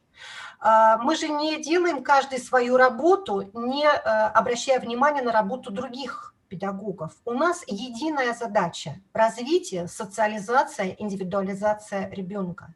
Эта задача стоит перед воспитателем, эта задача стоит перед музыкальным руководителем, эта же задача стоит перед, допустим, педагогом физической культуры, перед педагогами доп. Образования. То есть мы решаем единую задачу. Соответственно, нам надо вместе всем понять, как мы ее выполнили. Да, наверное, музыкальному руководителю важно понять, как он реализовал программу свою, да, вот как он смог взрастить какие-то моменты музыкальности ребенка. Но это одно из направлений его деятельности. А второе направление – это социализация, индивидуализация. Поэтому, когда мы проводим мониторинг, мы все этот мониторинг проводим, все, чтобы понимать, что у нас получилось в совокупности. Работает не педагог, работает команда педагогов, педагогический коллектив. Именно поэтому в мониторинге принимают участие все и распределяются по вот этим направлениям. А вот диагностика, она скорее касается больше содержания образовательной программы и раздела именно музыкального руководителя. Вот такой ответ. Так, я тут сейчас пролистала вопрос. Вот, если ребенок в раннем возрасте проявляет интерес к буквам в дошкольном учреждении, что может сделать дошкольное учреждение в данном случае? То есть проявляет интерес к буквам. Я думаю, что это поддержка этого интереса. Здесь не надо активно, так сказать, выводить на чтение ребенка, но надо с ним искать буковки. Надо различать эти буковки, надо группировать буковки по похожести. У меня в свое время выпущена была статья лет 15, наверное, может быть, 20 назад, где я проводила сравнительный анализ развития детей разных поколений. И вот там как раз представлен первый год жизни, и на первом году жизни проявляются, я бы так сказала, те задатки, которые даны прежде всего матушкой природой. И если эти задатки попадут в хорошие условия, то они преобразуются в способности ребенка, и мы будем говорить о способных детях, может быть, даже об одаренных детях. И задача педагога увидеть эти проявления, да, эти звездочки и поддержать.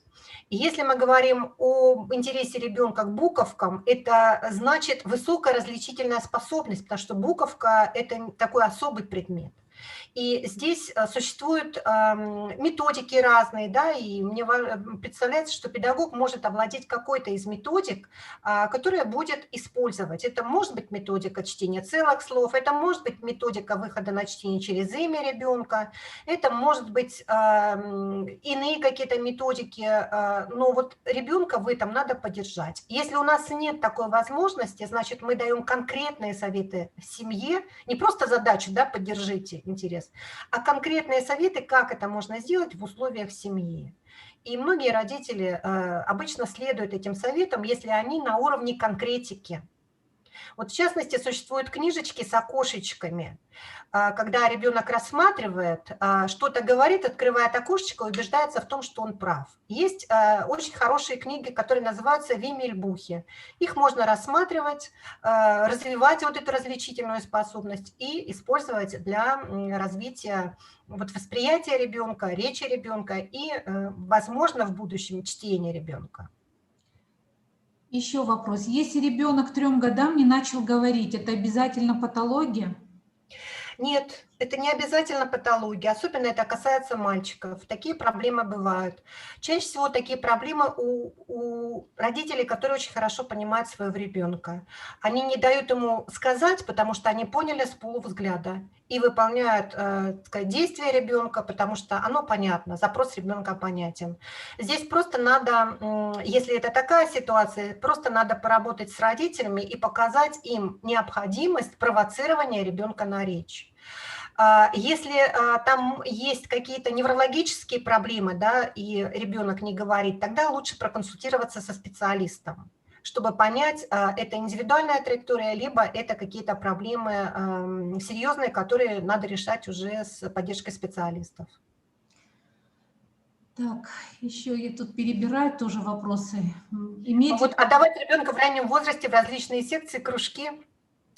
По большому счету, дошкольный возраст, ранний возраст, дошкольный возраст – это возраст, когда ребенок ищет себя. Поэтому сначала отдавайте в кружки. Если ребенок зацепится, то есть ему понравится, он будет ходить, это значит его направление. Если нет, значит переключайте на какой-то другой кружок. Дайте ему возможность попробовать себя в разном. Тогда ребенок быстрее найдет вот то направление, которое ему более близко. Мы так ищем направление успешности ребенка, потому что все-таки здесь и условия, и генетика работают. Вот вопрос еще раз из YouTube-канала от Майи Цибулевской. Марина Николаевна, существующий уже долгое время метод Монтессори имеет место быть в системе детского сада и ранней младшей школы. Как считаете вы, как этот метод скажется в условиях нашего традиционно кавказского подхода в воспитании детей, так и в работе воспитателю сада и педагога школы? Или можно применять дискретный подход?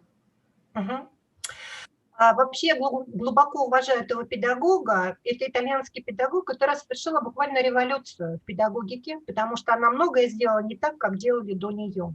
То есть вот это ее индивидуальность. Она по-другому выстроила педагогику. И вот эта педагогика, она как раз учитывает особенности ребенка. Особенность эмпирическая. Да? Вот ребенок эмпирик. У нее все выстроено на чувственном пути. Там есть очень большая такая идея глобальная, идея божественная. Я не буду на ней останавливаться, но в любой хорошей авторской школе всегда есть глобальная идея. У Монтессори она есть. Если говорить с педагогической точки зрения эту идею, то «помоги мне это сделать самому» – девиз Монтессори. Соответственно, педагог, он больше наблюдает. Это вообще очень хорошая педагогика, потому что ребенок действует. И педагогика Монтессори, она, я бы сказала, надкультурная. Поэтому любая культура, она эту педагогику может принять именно как систему. Поскольку педагог создает условия, там нет идеологии политической какой-то подоплеки, там есть общие позиции по отношению к ребенку, уважение к ребенку и организация обучения, сообразная возрастным характеристикам ребенка. Там есть систематизация. Единственное, чего надо туда довносить, это коллективизм, потому что у Монтессори это все-таки индивидуализм. Вот у нас есть замечательный педагог российский, Елизавета Ивановна Тихеева. Она очень многое взяла от системы Монтессори, но она переложила на русло российской системы образования, где есть коллективизм как основа, да, бытия. И у нее большинство игр, они стали носить не индивидуальный характер, а коллективный характер. Можно посмотреть ее материалы, и вот как симбиоз, да, Монтессори подхода и подхода Тихеевой с учетом современных дидактических средств, он приведет к очень хорошим результатам. И опять-таки по взращиванию самостоятельности, если ребенок действует сам, он развивается быстрее, потому что он приращивает собственный опыт. И этот опыт практический, и этот опыт ребенок может использовать в своей практике. Просто слово он с трудом использует. Так, от Ирины Кокоскирь вопрос. Так, как работать с родительским тщеславием? Да, И да, вот, я поняла вопрос. да, и чуть Я позже... поняла вопрос. И если родитель не реализовал себя, он пытается реализовать себя в ребенке.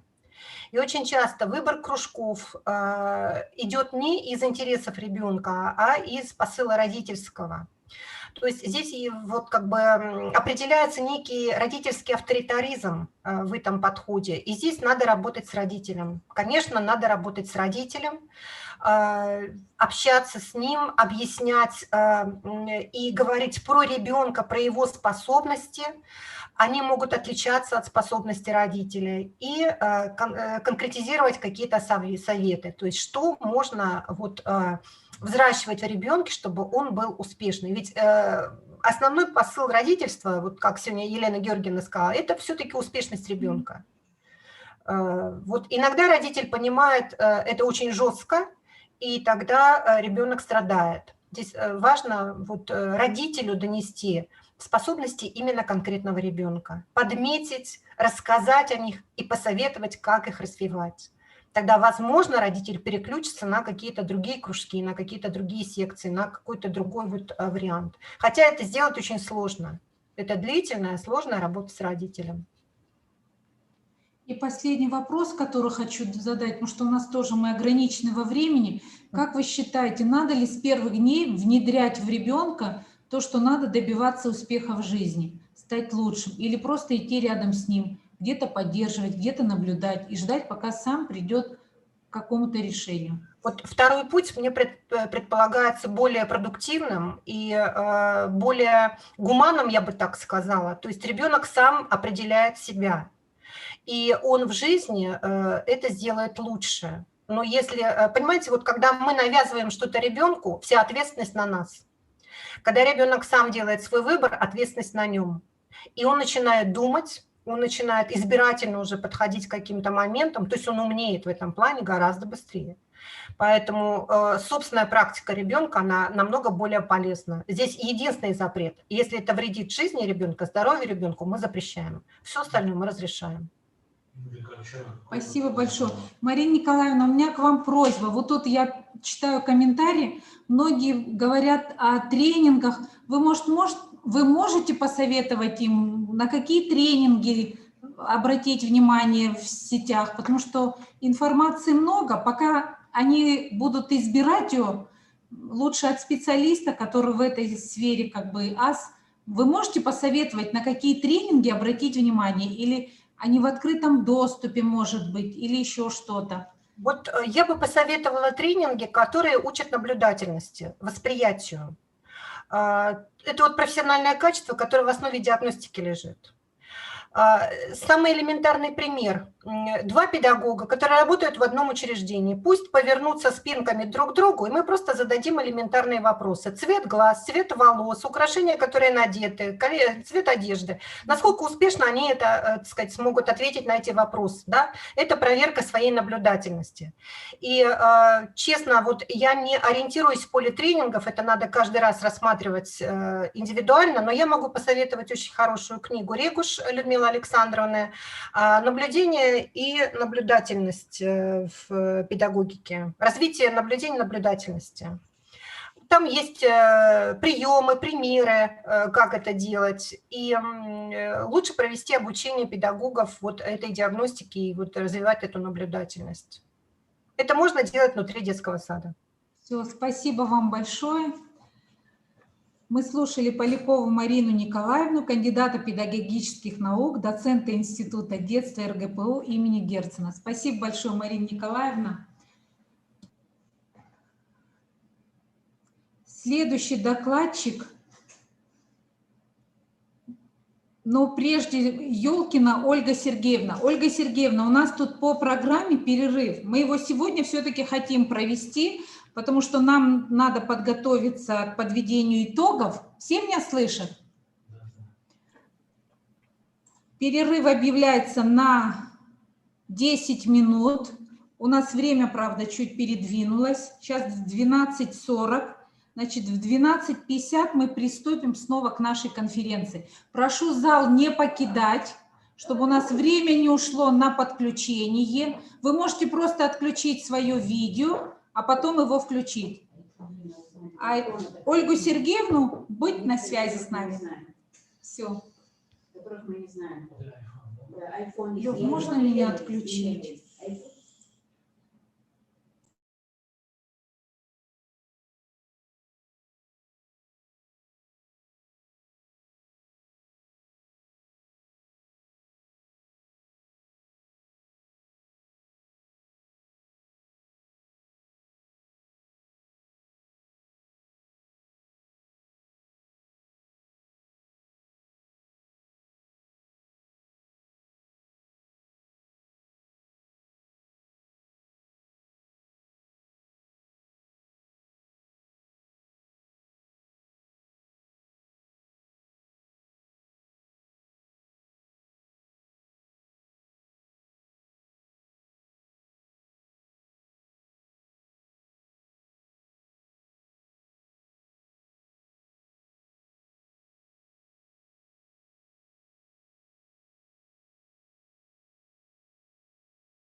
Меня слышно? Да. Так, представляю следующего докладчика, Ёлкину Ольгу Сергеевну, доктора экономических наук, заведующую кафедрой безопасности Северо-Западного института управления РАНХИКС при президенте РФ. Прошу, Ольга Сергеевна. Добрый день, уважаемые коллеги. Прежде всего, хотелось бы поприветствовать всех участников конференции, поблагодарить организаторов за приглашение к участию в конференции. Но говорить мы будем, в отличие от предыдущих докладчиков, о состоянии системы образования и о том, как проходит реформирование системы образования в Российской Федерации и на что оно направлено. Почему? Есть достаточно простые задачи, которые у нас с вами стоят перед каждой страной, перед системой образования каждой страны. Потому что в условиях глобальной экономики, глобализации экономики, перед системой образования любой страны стоит одна задача. Задача интегрирования в мировое международное пространство, задача повышения мобильности квалифицированной рабочей силы и востребованности выпускников этой образовательной системы. Соответственно, возникает вопрос, каким образом мы можем это все реализовать и как должна быть построена система образования в данном случае. Поэтому мы с вами поговорим о вот как раз содержании реформ российской системы образования, которая вызвана Болонским процессом. Но надо сказать, что к Болонскому процессу Российская Федерация присоединилась в 2003 году, то есть, надо сказать, практически 17 лет назад. Болонский процесс сам по себе – это процесс создания единого европейского пространства высшего образования, но несмотря на то, что было направлено на систему высшего образования, конечно, Болонский процесс своими требованиями, своими идеями, он охватил все уровни образования, и поэтому практически сейчас система образования выстраивается по тем принципам и требованиям, которые заложены в таком Болонском процессе. Востребованность к соединению к Болонскому процессу как раз связана с тем, что разные системы образования в разных странах, они тормозят мобильность квалифицированной рабочей силы и не позволяют стране и национальной системе образования вот интегрироваться в это международное пространство. Поэтому, хотим мы или нет, но мы обязаны включаться в процессы, на основе которых выстраивается, так скажем, весь мир системы образования. Сам Болонский процесс был создан только для одного, для того, чтобы интегрировать все процессы, которые происходят внутри европейского пространства, для того, чтобы повысить мобильность рабочей силы. Было понятно, что требовать, ожидать от выпускников. Вот эта вот необходимость привела к созданию таких реформ. На что направлен, в принципе, Болонский процесс, вот чтобы было понятно, на что построена система реформирования и почему так выстраивается сейчас система стандартов Российской Федерации, надо несколько слов сказать, собственно, о Болонском процессе.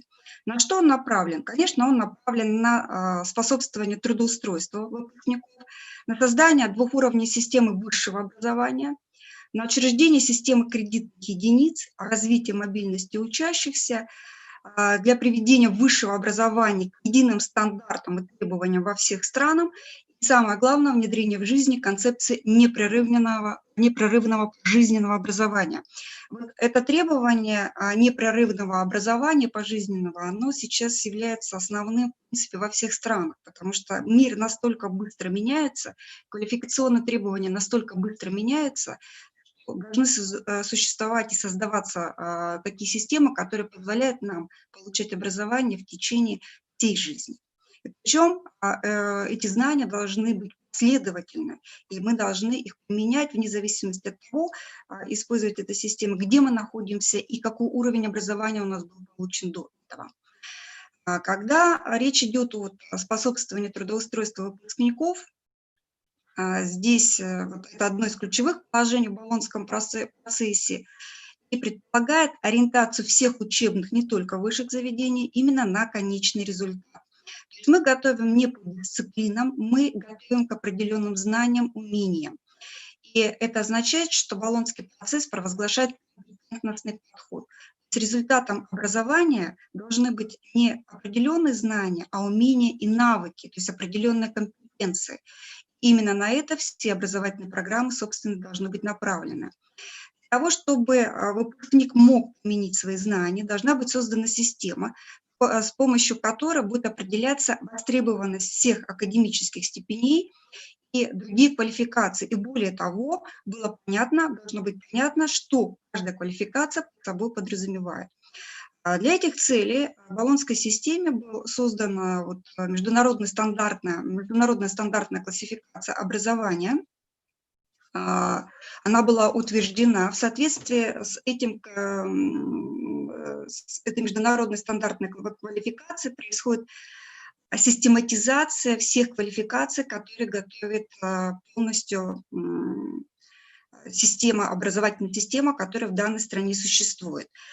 По сути, это упорядочивание образовательных программ в соответствии с определенными квалификациями. И если эта система является универсальной, и все страны соответствуют этой системе, то и получается, что востребованность учеников и выпускников становится во всех странах одинаковой, потому что мы понимаем, что мы можем требовать от данного выпускника, какими системами или какой степени или чему он научился, какие профессиональные действия он способен совершать, на какие рабочие места он, в принципе, может быть принят в дальнейшем. Система эта вводит 8-уровневое образование, то есть квалификационную рамку, и практически каждая страна, которая присоединилась к Болонскому процессу, ввела свою систему образования, свои национальные рамки именно к этой 8-уровневой системе образования. Вводит Болонский процесс 2-уровневую систему образования высшего, что означает приведение, поскольку было всегда большое разнообразие специальностей, существовали большие различия в ученых степенях, поэтому Болонская система предложила 2-уровневую систему высшего образования, основанную на бакалавриате и на магистратуре. Бакалавр – это специалист, который может работать по специальности или продолжить образование, перейдя на 2-ю степень магистратуры, а магистр уже степень магистра предполагает наличие более глубоких, таких фундаментальных знаний студента и ориентирует его в большей степени на научную карьеру. Обучение в первом цикле должно составлять 3-4 года, на втором – 1-2. Но есть еще и последипломное образование, которое предполагает обучение в докторантуре, и в общем объеме образование должно составлять не меньше 7-8 лет с учетом докторантуры. А самое главное новшество, которое позволяет интегрировать разные образовательные системы в мировое пространство и взаимодействовать этим системам, это учреждение системы кредитных единиц. Академический кредит – это единица трудоемкости учебного труда студента. С помощью как раз этих кредитов определяется объем полученного образования. За каждой такой единицей стоит определенное количество освоенных понятий, определенные наработанные навыки. И причем это общая трудоемкость знаний и умений, включая самостоятельную работу студентов, сдачу, в том числе промежуточных и итоговых экзаменов, а также все другие виды учебной работы. При этом универсальность должна быть во всех образовательных программах. Это означает, что за учебный семестр должно начисляться ровно 30 академических кредитов, учебный год 60. Количество кредитов не должно быть дробным, они могут быть начислены студенту только после того, когда он успешно сдал промежуточное или итоговое испытание, и при этом количество присваиваемых кредитов не зависит от того, какую оценку он получает. Когда начисляется кредит в трудоемкости, учитывается аудиторная нагрузка, но также самостоятельная работа студента, на которой дается теперь акцент именно на самостоятельность, потому что в мировой практике сейчас идет тенденция на развитие мягких soft skills, которые предполагают умение самообучаться, направлены на саморазвитие, на коммуникативность. И поэтому в образовательных программах, в этих кредитах закладывается огромное количество самостоятельной работы. В отдельных странах есть условия начисления кредитов, когда учебная нагрузка должна включать 50 и более процентов самостоятельной работы студентов. И при этом количество, что должно мы изучать в аудитории, количество часов и какое количество часов должно уходить на самостоятельную работу, не является централизованно, как правило, не устанавливается. Но есть общее требование, к которым Болонский процесс пришел, о том, что для получения степени бакалавра надо набрать не меньше 180 кредитов, то есть отучиться не меньше 3 лет. Для получения или 240, для получения степени магистра в общей совокупности должно быть получено не меньше 300 кредитов, то есть как минимум 5 лет обучения. Естественно, систему кредитов рассматривает как средство именно повышения мобильности студентов, дает им возможность переходить из одной учебной программы в другую, причем включая программу после дипломного образования. Эта система кредитов является таким инструментом знания и мобильности студента. Они позволяют не только учиться в одном учреждении, в одной образовательной программе, они позволяют перемещаться между образовательными программами, автоматически перемещаться между учебными заведениями. И благодаря как раз накопительной системе кредитов студент может поступать в университет одной страны, закончить его совершенно в другой стране, сменить в процессе обучения специальность, если он понимает, что ему это неинтересно или он не хочет этими вещами заниматься, закончить обучение на любом этапе и при этом получить степень бакалавра либо магистра, либо другой уровень образования, или продолжить обучение в любой период времени, когда ему будет удобно. Для того, чтобы попасть в эту систему кредитов, все университеты и учебные заведения должны прежде всего обладать полным пакетом описания курсов, которые они готовят, содержательной частью этих курсов, требований к подготовке. Самое главное, система оценки, а также включает методики обучения. Система оценки здесь становится ключевым таким инструментом, как доказательство того, что действительно студенты или выпускники любого учебного заведения обладают тем набором компетенций, которые они в соответствии с общей классификацией должны обладать. Причем для того, чтобы попасть в эту систему кредитов, конечно, учебное заведение должно иметь полный учебный план по данному уровню подготовки, и должна быть информация об учебном заведении, инфраструктуре, то есть как происходит подготовка, каковы административные процедуры регистрации этих получения знаний и умений. И, конечно, должен быть академический учебный календарь. Следующий пункт, на который направлена Болонская система, это развитие мобильности учащихся. Общая идея, которая заложена в Болонской системе, заключается в том, что каждый студент должен отучиться на любом уровне образования, но 1 семестр за рубежом. Он должен обучаться на языке страны, где он пребывает, либо на английском языке. При этом обучение за рубежом для студента должно быть бесплатно. Но сам студент должен оплачивать дорогу, проживание, питание, медицинские услуги. Но собственно, образовательная программа при этом должна оставаться бесплатной для него. И то, что изучает студент за рубежом, должно в его вузе, где он проходит основное обучение, засчитываться. Но такое требование является достаточно условным. Если студент отправился обучаться без согласования с администрацией своего вуза, то администрация имеет право не признавать эти кредиты. Конечно, это требует приведения высшего образования болонских систем к единым стандартам, и для этого разрабатываются в разных странах сходные учебные планы для того, чтобы повысить эту студенческую мобильность.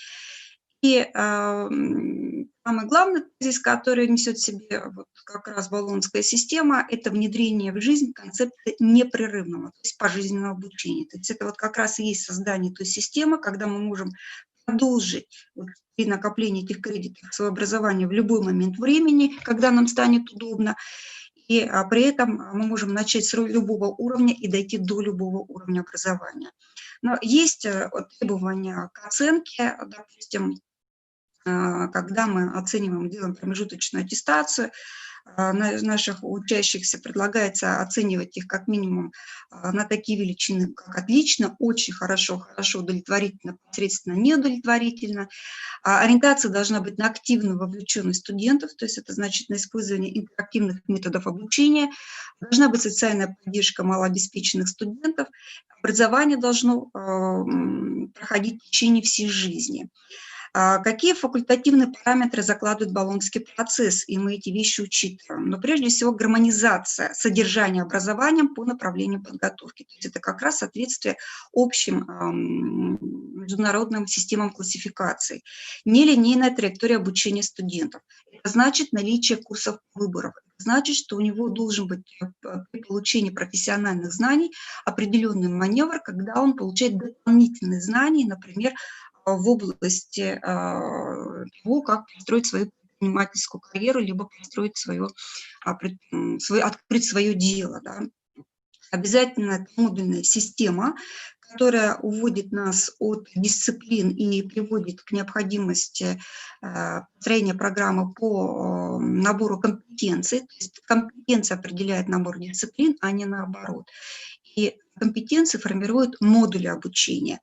Внедрение дистанционного и электронного обучения, которое позволит большему масштабу обучающихся подключиться к образовательным программам. И должна обязательно осуществляться оценка качества выпускников, оценка качества того, что происходит в учебном учреждении, поэтому обязательно должна вводиться система академических рейтингов и студентов, и преподавателей, как система оценки качества образовательного процесса. Российская реформа российского образования, конечно, при вступлении в Болонский процесс с 2003 года начала производить изменения своей системы. Прежде всего, российская реформа предусматривает разработку образовательных программ. То есть то, с чего мы начали, это с разработки образовательных программ. Соответственно, разработка этих образовательных программ автоматически привела к изменению, трансформации образовательных структур, к изменению нормативной базы и, конечно, к изменению практики преподавания. После того, как была подписана Болонская декларация Российской Федерации,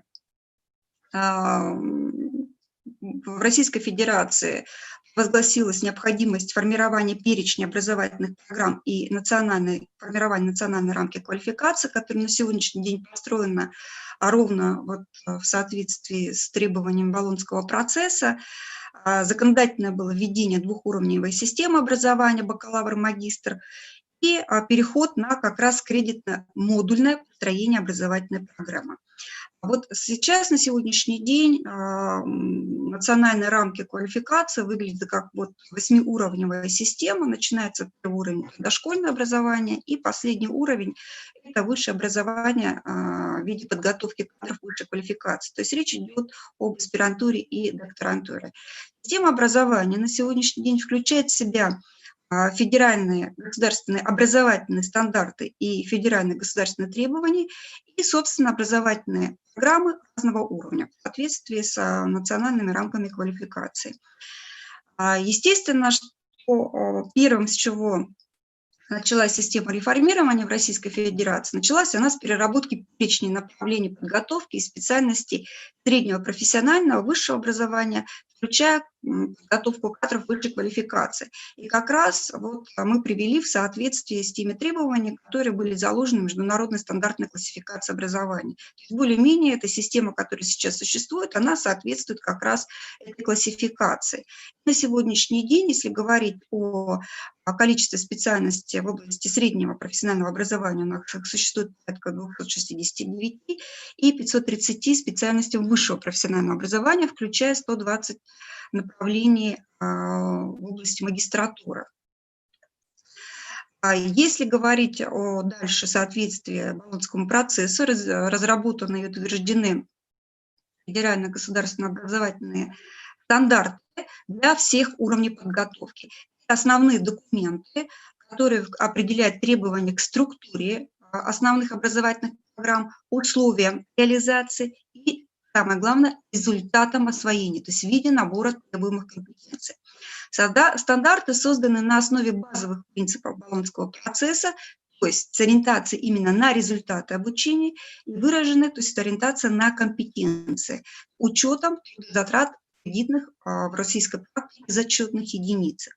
Обязательным условием разработки любого образовательного стандарта является участие профессиональных объединений работодателей, и где это возможно, если разработан уже профессиональный стандарт, образовательный стандарт формируется с учетом требований профессиональных стандартов, то есть ориентированы на потребности практики. Самым большим новшеством в отечественной образовательной практике стал такой называемый рамочный характер стандартов нового поколения. В чем он заключался? В том, что в новом поколении стандартов, ориентированных на Болонский процесс, предусмотрено именно расширение свободы учебного заведения. А федеральный образовательный стандарт определяет в качестве базовой, такой обязательной набора дисциплин лишь половину, 50%, но не более, образовательной программы. Но даже в обязательной части на первое место поставлены не жестко закрепленные учебные курсы с их названиями, а именно требования, формируемым у студентов в результате изучения соответствующего цикла дисциплин компетенций. А содержательное наполнение второй такой вариативной или профильной половины образовательной программы становится прерогативой учебного заведения. Помогают учебному заведению учебно-методические объединения, компетентные группы экспертов, которые создают мирные образовательные программы, но именно возможность учебного заведения самостоятельно формировать свой образовательный план, свою образовательную программу позволил как раз учебным учреждениям разработать новые образовательные программы, которые учитывают потребности местного, то есть регионального рынка труда, учитывать научные, образовательные традиции, учитывать свои собственные научные разработки и методические разработки, инновации, которые в этом учебном заведении были уже созданы.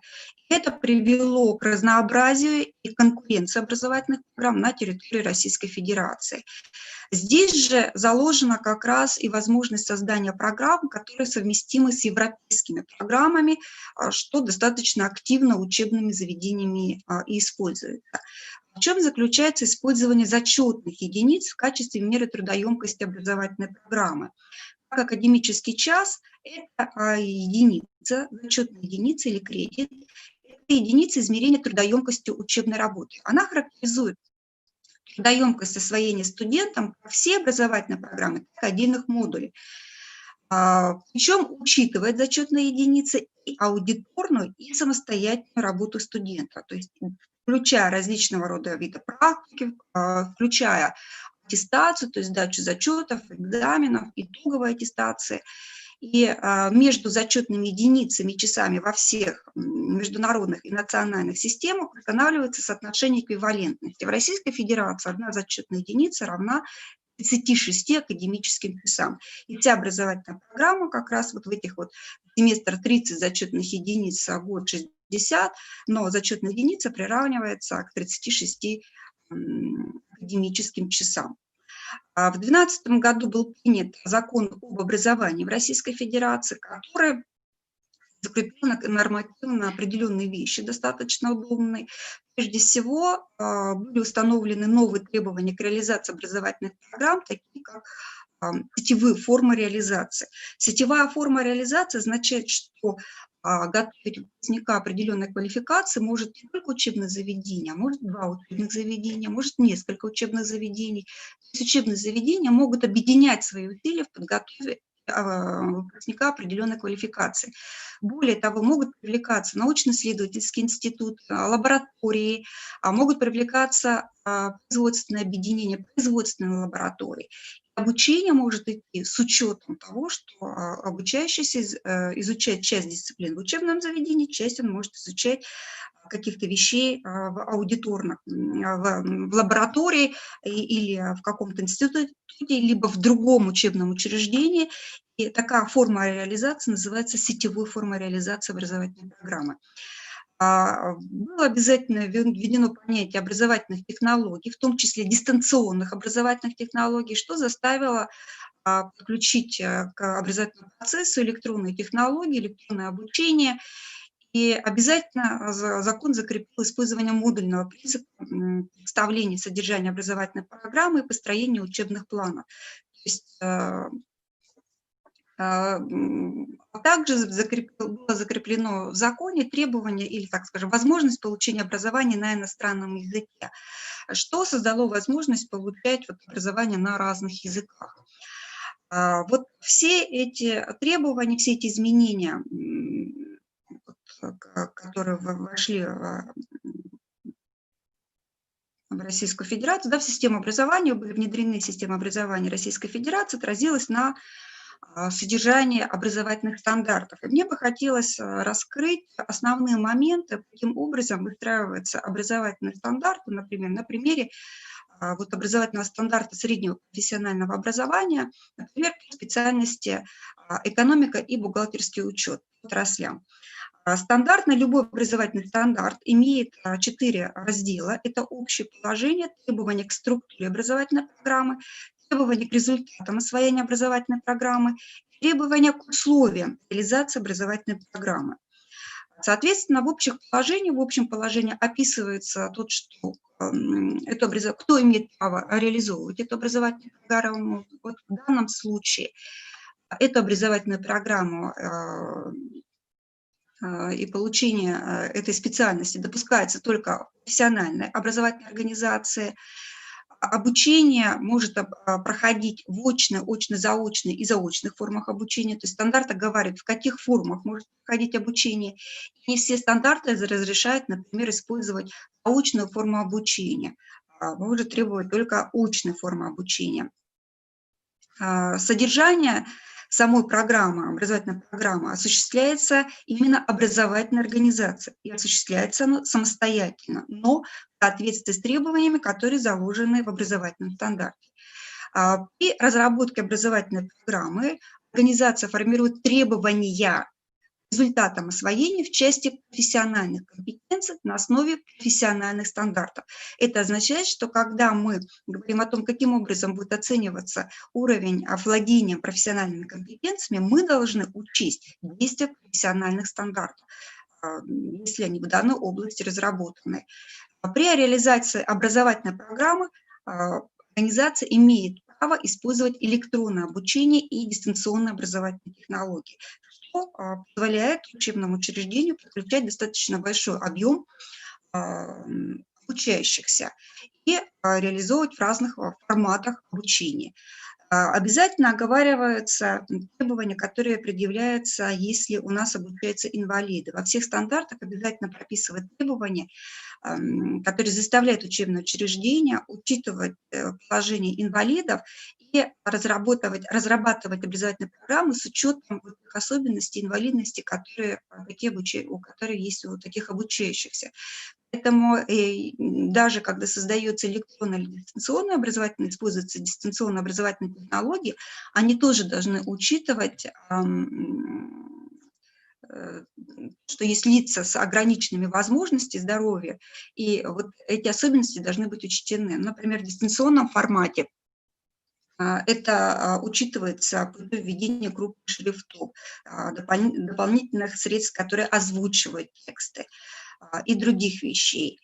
Реализация программы даже такой может быть осуществлена посредством сетевой формы. То есть эта программа может быть реализована не одним учебным заведением, а нескольких учебных заведений.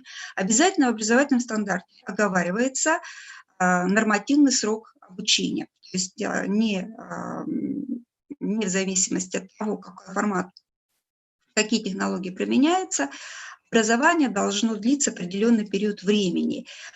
Срок может увеличиваться, если, допустим, происходит заочное обучение, и срок обучения на образовательной программе может быть увеличен для лиц, которые имеют ограничения по здоровью. Возглашается в каждом стандарте возможность обучения по индивидуальному учебному плану. Вот как раз возможность обучения инвалидов, либо лиц с ограниченными возможностями, у которых есть проблемы со здоровьем, они могут обучаться по индивидуальному учебному плану. Более того, каждое учебное заведение обязано такой индивидуальный учебный план разработать для вот такого человека с ограниченными возможностями, для того, чтобы он мог эту образовательную программу освоить. И вот для таких лиц образовательная программа, как правило, практически все стандарты содержат это требование, может быть срок обучения увеличен на 1 год по сравнению вот с общим сроком обучения. Обязательно оговаривается в стандарте, в данном случае в данном стандарте приведен пример текста о том, что образовательная организация разрабатывает программу в соответствии с выбранной квалификацией специалиста среднего звена, которая указана в перечне специальностей среднего профессионального образования. То есть мы не просто так хаотически разрабатываем образовательную программу, мы ее разрабатываем в соответствии с тем, что у нас в нормативных документах закреплено в качестве перечня специальностей. В данном случае среднего профессионального образования, в свою очередь, перечень приведен в соответствии с международной классификацией. Требования, следующий раздел, который содержит каждый из образовательных стандартов, это требования к структуре. Структура состоит из 2 частей, из обязательной части и вариативной части. Вот обязательная часть более-менее оговаривается образовательным стандартом, а вариативная часть формируется полностью, в полном объеме образовательным учреждением, но на основе тех компетенций, которые должны быть освоены в результате освоения образовательной программы, прохождения образовательной программы. Причем обязательно часть программы направлена на формирование общих и профессиональных компетенций, но общих профессиональных компетенций. Обязательно часть должна составлять не больше 70% от общего объема времени, которое отведено на освоение. Но это в данном случае в отношении данного стандарта, в отношении специальности бухгалтер. Вариативная часть программы, не менее 30%, дает возможность как раз расширения основных видов деятельности, к которым должен быть готов выпускник. Конкретное дополнение объема по обязательной вариативной части образовательной программы организация определяет исключительно самостоятельно или с учетом примерной образовательной программы, которая разработана по данному направлению. Образовательная программа несет в себе следующую структуру, то есть общий гуманитарный социально-экономический цикл, математический и общий естественно-научный цикл, общий профессиональный цикл и государственная итоговая аттестация, которая завершается как раз присвоением квалификации специалиста среднего звена. Также в стандарте представлен объем по зачетным единицам и часам, который отводится на каждый из разделов. И вот здесь на слайде вы можете увидеть пример того, каким образом в данной специальности происходит распределение циклов по часам. В общем гуманитарном и экономическом, социально-экономическом, математическом и общеестественном и общепрофессиональном профессиональных циклах является объем обучающихся во взаимодействии с преподавателем по видам учебных занятий и самостоятельной работы. Но при этом оговаривается о том, что для разных форм обучения учебные занятия и практики с преподавателем должны быть в определенном объеме, но не более того. Например, если речь идет об очной форме обучения и обучения данной специальности, учебные занятия должны быть не менее 70% от общего объема учебных циклов. Если заочная форма, не меньше 25%, заочно не меньше 10%. Все остальное время отводится на самостоятельную работу. Самое главное, в учебные циклы включается промежуточная аттестация, да, то есть сдача наших зачетов и экзаменов обучающихся, и оценивают эти циклы, то есть проводится промежуточная аттестация на основе разработанных образовательных организаций фондов оценочных средств. То есть фонды оценочных средств – это инструменты, с помощью которых мы должны понять, освоена данная компетенция обучающимся или нет. И ключевое требование сейчас заключается именно в разработке этих фондов оценочных средств. Обязательная часть, например, в данном стандарте, она не оговаривает, что должно быть обязательно включено, кроме ряд стандартов может содержать требования, например, какие дисциплины обязательно должны быть изучены. Вот в данном случае, когда мы готовим бухгалтера, должны быть обязательно включены такие дисциплины, как основа философии, истории, психология, общение, иностранный язык, профессиональная деятельность и физкультура, но не оговаривается, да, сколько времени должно уделяться на обучение, на изучение той или иной дисциплины. Потому что они входят в общий цикл. Ограничивается зачетными единицами и количеством часов только общий цикл. Обязательно оговаривается в каждом стандарте необходимость включения адаптационных дисциплин, которые обеспечивают коррекцию нарушений развития, социальную адаптацию обучающихся инвалидов и лиц с ограниченными возможностями здоровья. То есть каждая программа должна быть построена под нужды лиц с ограниченными возможностями. И причем характер этих адаптационных дисциплин и вот характер того, как эти дисциплины будут осваиваться, зависит от того, вот какие нарушения или какая инвалидность у данного лица есть. Профессиональный цикл, он направлен, включает в себя профессиональные модули, которые уже формируются в соответствии с основными видами деятельности, предусмотренными федеральным образовательным стандартом. Вот, каждый из образовательных стандартов подразумевает, что вот вариативное участие организация образовательная может образовательная программа может быть направлена на освоение определенных видов деятельности, либо всех, которые перечислены образовательным стандартом, либо может выбрать. Отсюда опять же возникает вариативность, не все виды деятельности, которые предусмотрены данным видом стандартом, организация может выбрать. Это ее право выбирать, полный объем, частичный объем, обязательно те виды деятельности, которые предусмотрены образовательным стандартом. И профессиональные компетенции должны быть сформированы на основе тех видов деятельности, которые образовательная организация выбрала. Обязательно входит в профессиональный цикл такая вещь, как практики, прежде всего учебная и производственная практика. Государственная итоговая аттестация, как правило, проходит либо в форме защиты выпускной квалификационной работы, которая может выполняться в виде дипломной работы, либо и демонстрационного экзамена. Обязательная часть образовательного стандарта – это требования к результатам освоения образовательной программы. Как раз есть не что иное, как формулировка компетенций, которые должны быть освоены обучающимся при освоении образовательной программы. Компетенции делятся на, по сути, 3 уровня. Есть общие компетенции или общепрофессиональные компетенции и профессиональные компетенции.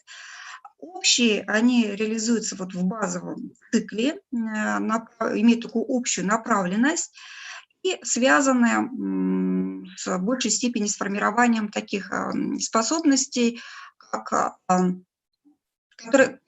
которые направлены на формирование большей степени мягких навыков, soft skills. Вот, например, в данном стандарте в качестве общих компетенций, вот, если привести пример, что к ним относится, допустим, способность выбирать способы решения задач профессиональной деятельности применительно к разным контекстам. Выпускник должен быть способен осуществлять поиск и анализ, интерпретацию информации, необходимой для выполнения задач профессиональной деятельности. А вот уже другой вопрос, посредством каких дисциплин мы можем эти компетенции, освоение этих компетенций, да, предоставить нашим выпускникам. То есть мы, как учебное заведение, определяем, каким образом, на основе каких дисциплин та или иная компетенция будет достигнута. Общая, при этом общепрофессиональный цикл должен соответствовать вот видам деятельности. Здесь приведены виды деятельности, которые организация имеет право выбрать. Профессиональный цикл ориентирован на профессиональные компетенции. Зависит он исключительно от видов деятельности, которые в соответствии со стандартом выбрало образовательное учреждение.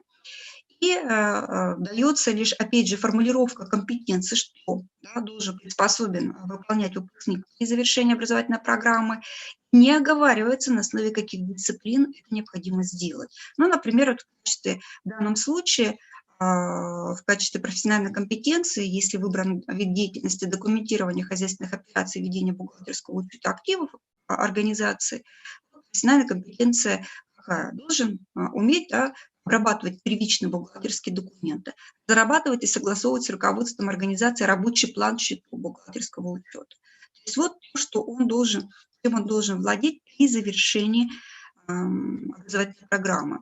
И, наконец, 4-й раздел – это требования к условиям реализации образовательной программы. Это требования, без которых реализация программы невозможна. Включает на себя как раз требования общесистемные к материально-техническому, учебно-методическому обеспечению, кадровым и финансовым условиям реализации образовательной программы. К общесистемным относятся требования, что разрешено в рамках образовательной программы этого стандарта делать. В данном случае, в данном стандарте сказано, что эту программу можно реализовать с использованием сетевой формы обучения. Но при этом, если применяется сетевая форма, требования к материально-техническому обеспечению, которое предъявляется данной образовательной программой, данным образовательным стандартом, они должны быть выполнены вместе с этими организациями. То есть может быть что-то в одной, что-то в другой, но тогда это должно быть разделено по циклам, либо даже обеспечение должно быть и у одной, и у второй организации. Какие требования в отношении материально-техническому обеспечению предъявляет образовательный стандарт? Но очень часто стандарт оговаривает, какие помещения должны быть, что в них должно быть. Обязательно говорят, что должны быть помещения для самостоятельной работы студентов. При этом эти помещения для самостоятельной работы должны иметь выход к возможности использовать системы интернет. Если применяется электронное обучение или дистанционные образовательные технологии, то должны быть специальное оборудование помещений для того, чтобы создавать какие-то виртуальные аналоги, которые позволяют обучающимся осваивать общие и профессиональные компетенции. Обязательно требования к всем учебным учреждениям, которые реализуют образовательную программу, требования стандарта – это наличие лицензионного программного обеспечения. Есть требования к обеспечению библиотечного фонда. Как правило, если это в бумажном виде, то каждый стандарт, опять же, оговаривает, сколько у вас печатных изданий должно приходиться на одного обучающегося. Но это требование легко выполнить, если вы подключены к электронным библиотекам, что количество экземпляров в электронных библиотеках не ограничивается и позволяет выполнить требования того, что каждый из обучающихся должен иметь доступ к библиотечным фондам, и библиотечный фонд, образовательная организация, должен быть укомплектован печатными изданиями или электронными каждой дисциплины. Это значит, что библиотечным фондом, библиотечными изданиями должна быть обеспечена абсолютно все дисциплины, все циклы образовательной программы. Если в организации есть электронная информационно-образовательная среда, то как раз допускается замена печатного библиотечного фонда наличием электронного библиотечного фонда. Но в данном случае обязательно в учебном учреждении должна быть создана эта электронно-образовательная среда, электронная информационно-образовательная среда. Это основное требование, которое предъявляется сейчас ко всем абсолютно учебным учреждениям. Наличие этой среды. И самое главное, наличие доступа у студентов к этой среде и доступ к библиотечным фондам. Обязательно каждая программа должна обеспечиваться учебно-методической документацией по всем дисциплинам, и предъявляются определенные требования к этому обеспечению. Есть требования к кадровым условиям. В частности, допустим, в отношении данного стандарта оговаривается, что к реализации этой образовательной программы должны привлекаться педагогические работники образовательных учреждений, а также, то есть, по сути, работают в штате, а также, смотрите, на иных условиях, то есть, кто не находится, не работает в штате, и в том числе из числа руководителей и работников. Это значит, что к реализации образовательной программы должны привлекаться практики, направления деятельности, которые соответствуют области профессиональной деятельности, которые имеют эти практики, должны иметь стаж работы не меньше 3 лет по данному направлению. При этом требования очень жесткие к квалификации педагогических работников, они должны отвечать квалификационным требованиям, которые у нас установлены в соответствующих нормативных документов, а также профессиональным стандартам. У нас есть профессиональный стандарт педагог, и как раз там очень жесткие требования предъявляются к тому, что какой должности, каким требованиям должен педагог соответствовать. Образовательный стандарт вводит требования и к повышению квалификации. Вот в частности, данный стандарт говорит о том, что образовательный стандарт говорит о том, что педагогические работники, которые привлекаются к реализации данной образовательной программы, они должны повышать свою квалификацию не реже 1 раза в 3 года. Более по предмету своей дисциплины, по предмету, который изучается, либо по тому направлению профессиональной деятельности, по которому готовит образовательная программа. А если еще вспомнить и профессиональный стандарт, то профессиональный стандарт еще требует повышения квалификации раз в 3 года в области информационно-телекоммуникационных технологий, да, то есть таких информационных технологий, которые могут применяться в педагогической деятельности. И есть требования о том, что, допустим, при реализации данной образовательной программы как раз вот педагогические работники, которые привлечены, они еще должны иметь опыт практической деятельности в этом направлении, по которому они преподают, менее чем 3 года, и общий объем таких педагогов при реализации образовательной программы должен составлять не меньше 25%. Но для каждой из образовательных программ такие требования могут варьироваться в зависимости от стандарта. Есть требования к финансовым условиям реализации программы.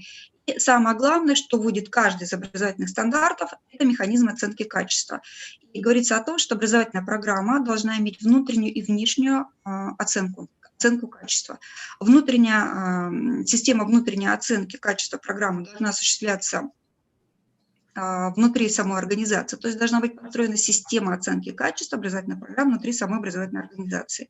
И более того, должны привлекаться внешняя оценка.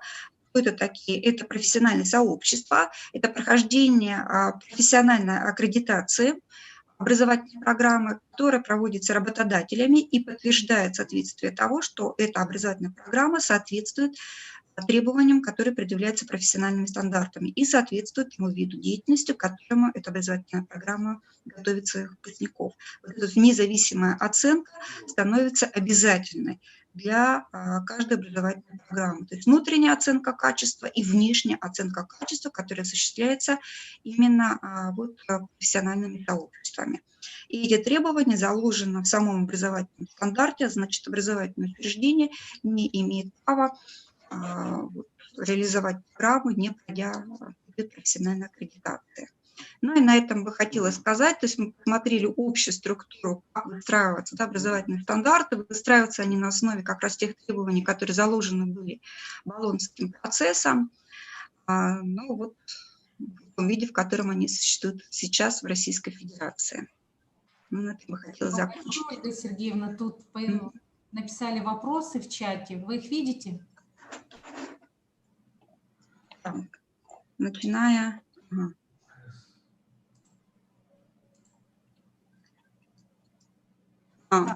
специалитета. Есть, дело в том, что на сегодняшний момент произошел, вот в Российской Федерации произошел возврат к специалитету, но единственное, что он определяется перечнем правительства Российской Федерации, это небольшой объем и только по ряду направлений.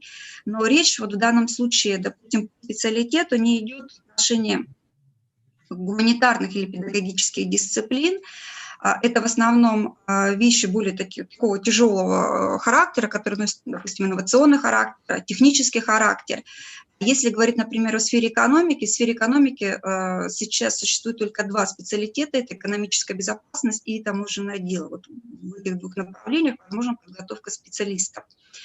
Но вот по остальным направлениям подготовка специалиста не является такой основной, потому что мы перешли на двухуровневую систему высшего образования, которая предполагает бакалавриат и магистратуру, но вот в отдельных случаях может вводиться специалитет. Но вводится он каждый раз отдельным постановлением правительства, разрешает сформировать эти образовательные программы, то есть правительство решает, в каких направлениях нужен специалитет. Их немного, этих направлений, но они есть, сейчас реализуются высшими учебными заведениями. Поэтому вот в отношении, будет ли это в области гуманитарных, скорее всего, нет. Почему? Потому что в области гуманитарных педагогических наук в большей степени, конечно, направленность на бакалавриат и магистратуру, да, вот как магистр как раз вот научная направленность, возможность проводить, осуществлять научные исследования в этой области, в гуманитарной области. Но пока направления такие. У меня к вам еще вопрос. Угу. Ольга Сергеевна, я хочу услышать от вас, как вы относитесь, я чуть к школе вас как-то, Угу. как вы относитесь к системе ЕГЭ? Насколько она результативна? На выходе получается ли ученик, который как бы соответствует тем требованиям того вуза, куда он поступает, или вуз его отобрал? То есть как вы относитесь к ЕГЭ? Ну, к ЕГЭ можно относиться по-разному. С одной стороны, ЕГЭ дает право ребенку поступить в любой вуз в стране, в принципе, что расширяет его географию, возможности получить образование. Но, в принципе, пока вот та система ЕГЭ, которая она существует, вот в том виде, в форме тестирования, оно привело к тому, что качество, так скажем, абитуриентов, с которыми мы работаем, оно стало намного ниже по сравнению с тем, что было до введения ЕГЭ. Связано это прежде всего с тем, что тестовость сдачи ЕГЭ, ну, можно сказать, убивает самостоятельность мышления.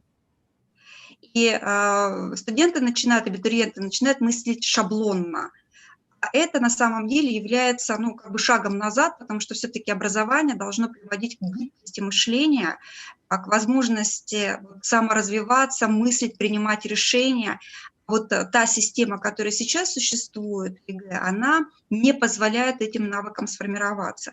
Но именно поэтому, допустим, сейчас же в Российской Федерации в отношении ЕГЭ начинают происходить изменения, то есть уходят от этой тестовости, в большей степени вводятся творческие задания, да, где необходимо как раз уметь формулировать мысли, уметь излагать эти мысли, отстаивать свою точку зрения, то есть то, что на самом деле зачем будет прогресс в дальнейшем, да, именно вот этих вот возможностей саморазвития студента, а это должно закладываться на уровне школы, в том числе на уровне сдачи экзаменов, потому что когда мы проводим вот даже в общем виде, сдается экзамен в тестовом формате, ученик забывает навыки общения и, как мы говорим, говорения. Да? Они начинают плохо говорить, они используют большое количество лишних слов, которые не излагают мысли и так далее. То здесь нужно говорить о достоинствах и недостатках этой системы. Есть недостатки, есть достоинства. На мой взгляд, достоинством является то, что вот как раз география расширяется, возможности для детей увеличиваются, именно возможности. И действительно, если ты талантливый ученик, ты получаешь возможность обучаться бесплатно в лучшем вузе страны. Такой вопрос формат, как сейчас проводится этот экзамен, и что на выходе мы получаем, на выходе из школы, на входе в вуз, конечно, мы не очень довольны тем, что сейчас к нам заходит. И многие недостатки этой системы нам приходится в вузе, ну, так скажем, восполнять, что требует, естественно, дополнительных усилий, дополнительных трудозатрат. Стоит ли отменять ЕГЭ? Ну, наверное, нет. Это мое позитивное мнение связано с тем, что все-таки, когда возможностей у детей больше, то лучше. Вот другой вопрос — формат менять с тем, чтобы действительно можно было развивать и творческие способности у детей, и как-то вот шаблонно оценивать и вводить детей от шаблонности, вот, мышления. Вот это да. Вот это, наверное, надо менять. Так, у меня еще вопрос к вам. Я сама сотрудник тоже высшей школы, поэтому задаю вам вопросы. Значит, насколько я помню, Россия присоединилась к Болонской системе с 2003 года. Да, в 2003 году мы подписали, с 2011 мы уже начали прием в соответствии с новыми, да, требованиями. Да. И вот что я хочу сказать. Ректор, как-то читала в интернете тоже, на совете ректоров, ректор МГУ заявил, что это была ошибкой вступления российской системы образования в эту систему. и как бы призывал отказаться от нее. Вот у меня к вам такой вопрос. Какие из пунктов Болонской системы все-таки неприемлемы для России? Мы являемся как бы, КОПИ, у нас же программа школьная, она базируется на программе российской школы, поэтому вот хотелось бы узнать, что неприемлемо для российской системы образования. Ну, критике подвергается эта система. Подвергается система критике по одной простой причине. Специалитет со своим 5-летним образованием позволял дать больше знаний по сравнению с 4-летним образованием. Почему критикуется система? Все-таки 4 года обучения бакалавриата, по сути, это означает 3,5 года обучения, потому что последние полгода они занимаются выпускной квалификационной работой, и процесс как таковой чтение дисциплин не осуществляется. За 3,5 года, из которых, допустим, первый год посвящен общим дисциплинам, и, по сути, профессиональная дисциплина начинает изучаться после того, как есть некая база, это конец 2-го курса, по сути, 3-го курса, получается, что на выходе при бакалавриате полноценного специалиста, такого, который бы вот стал бы сразу же у нас и начал работать, мы не получаем. И в отличие от специалитета. А вот специалитет все-таки со своим 5-летним обучением, вот на 1 год он увеличивает срок обучения, и за год мы можем дать гораздо больше по сравнению с тем, что мы можем дать за время бакалавриата. Но при этом бакалавриат считается высшим образованием, когда мы можем уже выходить на рынок труда и вот прикладывать свои знания и умения. Поэтому за это Болонскую систему очень сильно критикуют. То, что она не позволяет получить вот за тот короткий промежуток времени достаточно большой объем знаний, умений, навыков, который бы хотелось получить от выпускника любого вуза. Но в качестве, допустим, защиты Болонской системы выдвигаются аргументы, что это система, которая построена на такой вещи, как непрерывность образования. Вот получение таких небольших кусочков квалификации в течение всей своей жизни позволяет их накапливать, да, вот как вот матрешку такую, не матрешку, да, вот такой вот, ну, как бы конструктор собирать и к определенному периоду своей жизни получать определенный уровень образования. Вот эта система, она позволяет собирать вот как конструктор эти вот уровни, потихоньку накапливая их к какому-то более высокому уровню, и начать свою трудовую деятельность раньше по сравнению как бы с системой специалитета, потому что через 4 года уже выпускник имеет право работать, и он становится полноценным работником. Поэтому есть определенные достоинства, есть определенные недостатки в этих системах. То есть недостатки связаны с тем, что да, все-таки специалитет давал более качественного выпускника по сравнению с бакалавриатом. Но система сама Болонская, она выстроена на то, что человек накапливает эти вот квалификации в течение жизни, и он может в любой момент времени, вот он бакалавриат закончил, пошел поработал, пошел в магистратуру, либо пришел на другую образовательную программу, снова ее закончил. То есть вот такие вот вещи. Но при этом, если он какие-то базовые дисциплины уже изучил, не надо второй раз это изучать. Он уже зачел их в качестве вот этих вот зачетных единиц кредита и продолжает только получать какие-то профессиональные вещи. Болонская система, она является более мобильной по сравнению с нашим специалитетом, хотя и предоставляет на том уровне, который заканчивается бакалавриат, недостаточно большой объем квалификаций, компетенций, которые бы нам хотелось. Спасибо большое. Сейчас посмотрю, еще там есть в чате вопросы или нет.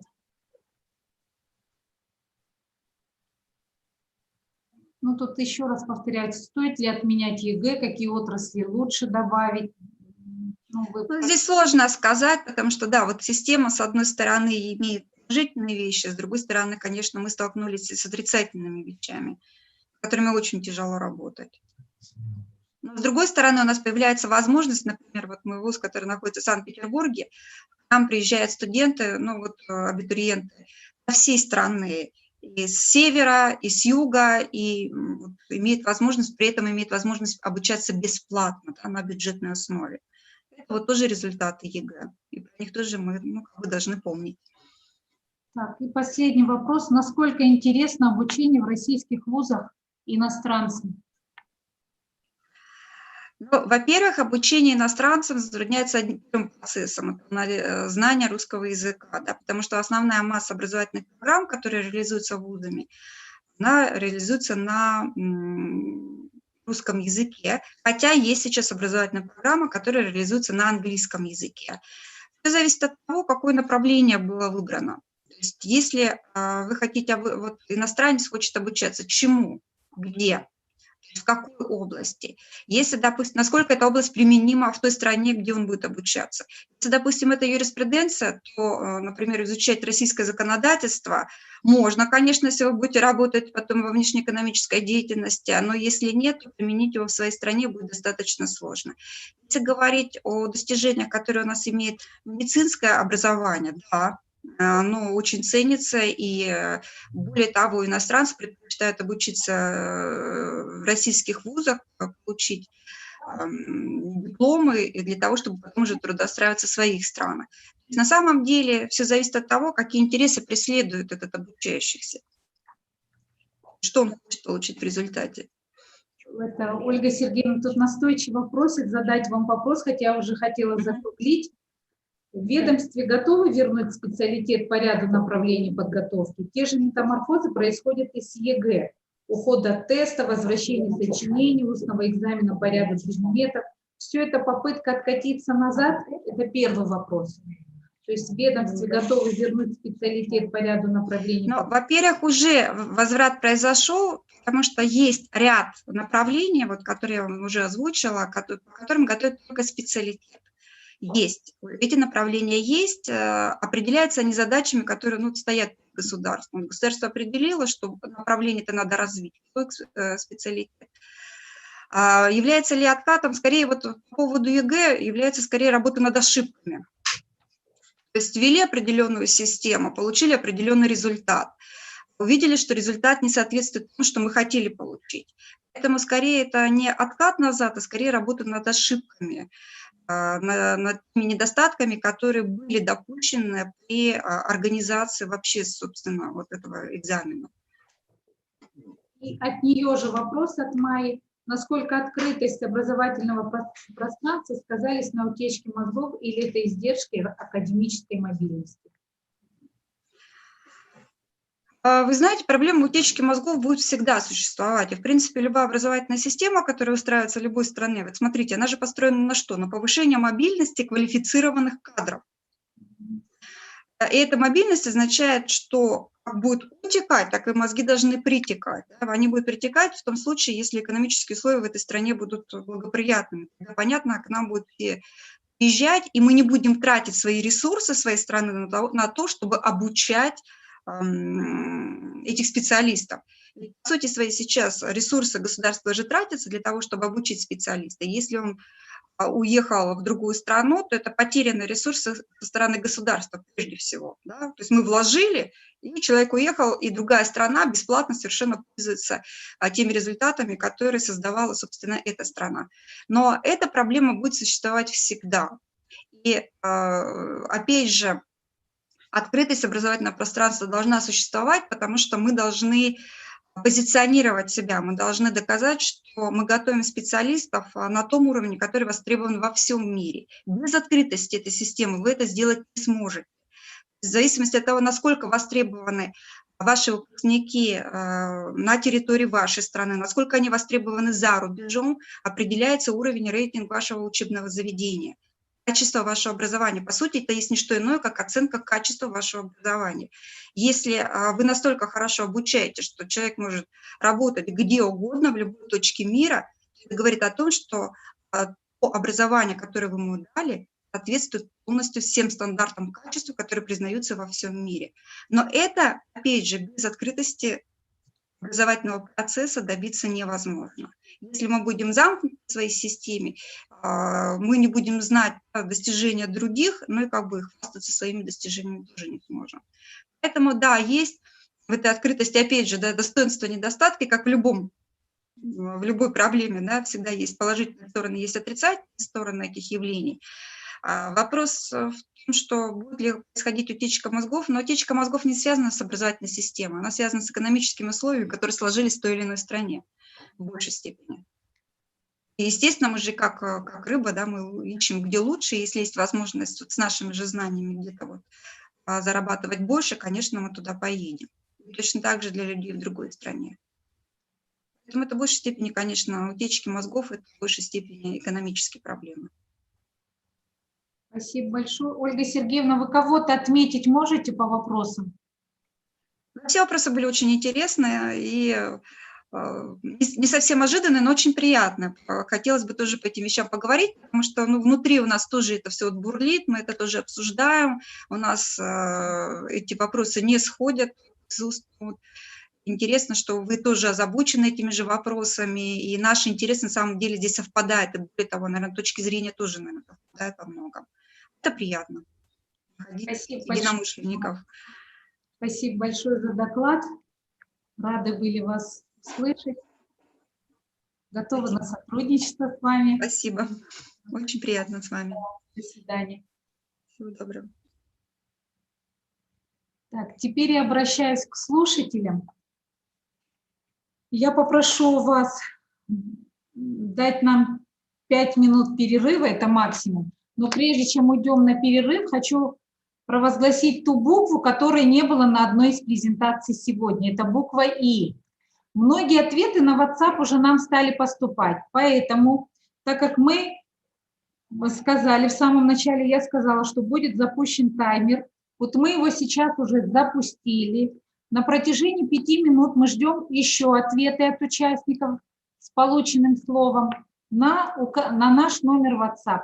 Пожалуйста, присылайте, не выходите из зала, я вас очень прошу. Мы должны с вами провозгласить активных участников, победителей по диктанту. Я думаю, это будет вам интересно. 5 минут, только 5 минут. Таймер уже запущен.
Звука нет. У меня есть. Скажи что-нибудь. А я букву не сказала. Сказали. Нет? Да-да, сказали. WhatsApp не открывается. Мгм. Они уже все отправляют. Все, вот сейчас все останавливаем. Подожди, один, она раньше написала, не может написать. Вот. Я написал от себя, Рада Харази, она давно написала. Фазлиевич Юлой, Дмитрий. Дима. Дмитрий. Фазалбеевич. Это Было его- Габле или Габне. Габле. Там ты себе тебя видно. Все, что говорите, все слышно. Ничего. Что?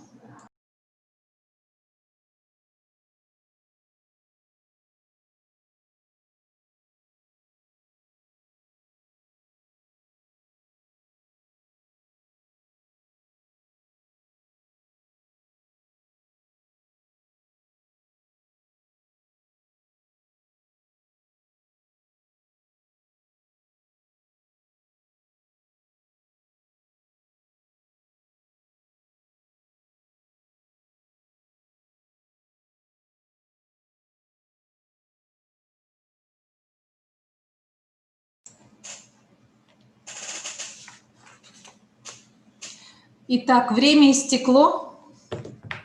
5 минут наши прошли. Все те, кто успели прислать, мы тут бурно, вы нас, наверное, даже и слышали, бурно отбирали эти списки из WhatsApp. Таймер остановлен. Так, ну прежде чем перейдем к награждению, я все-таки хочу поблагодарить всех, в первую очередь спикеров, которые выступали с такими емкими, интересными докладами. Хочу поблагодарить также и организаторов, которые помогли. Мы как бы одной командой все это постарались сделать.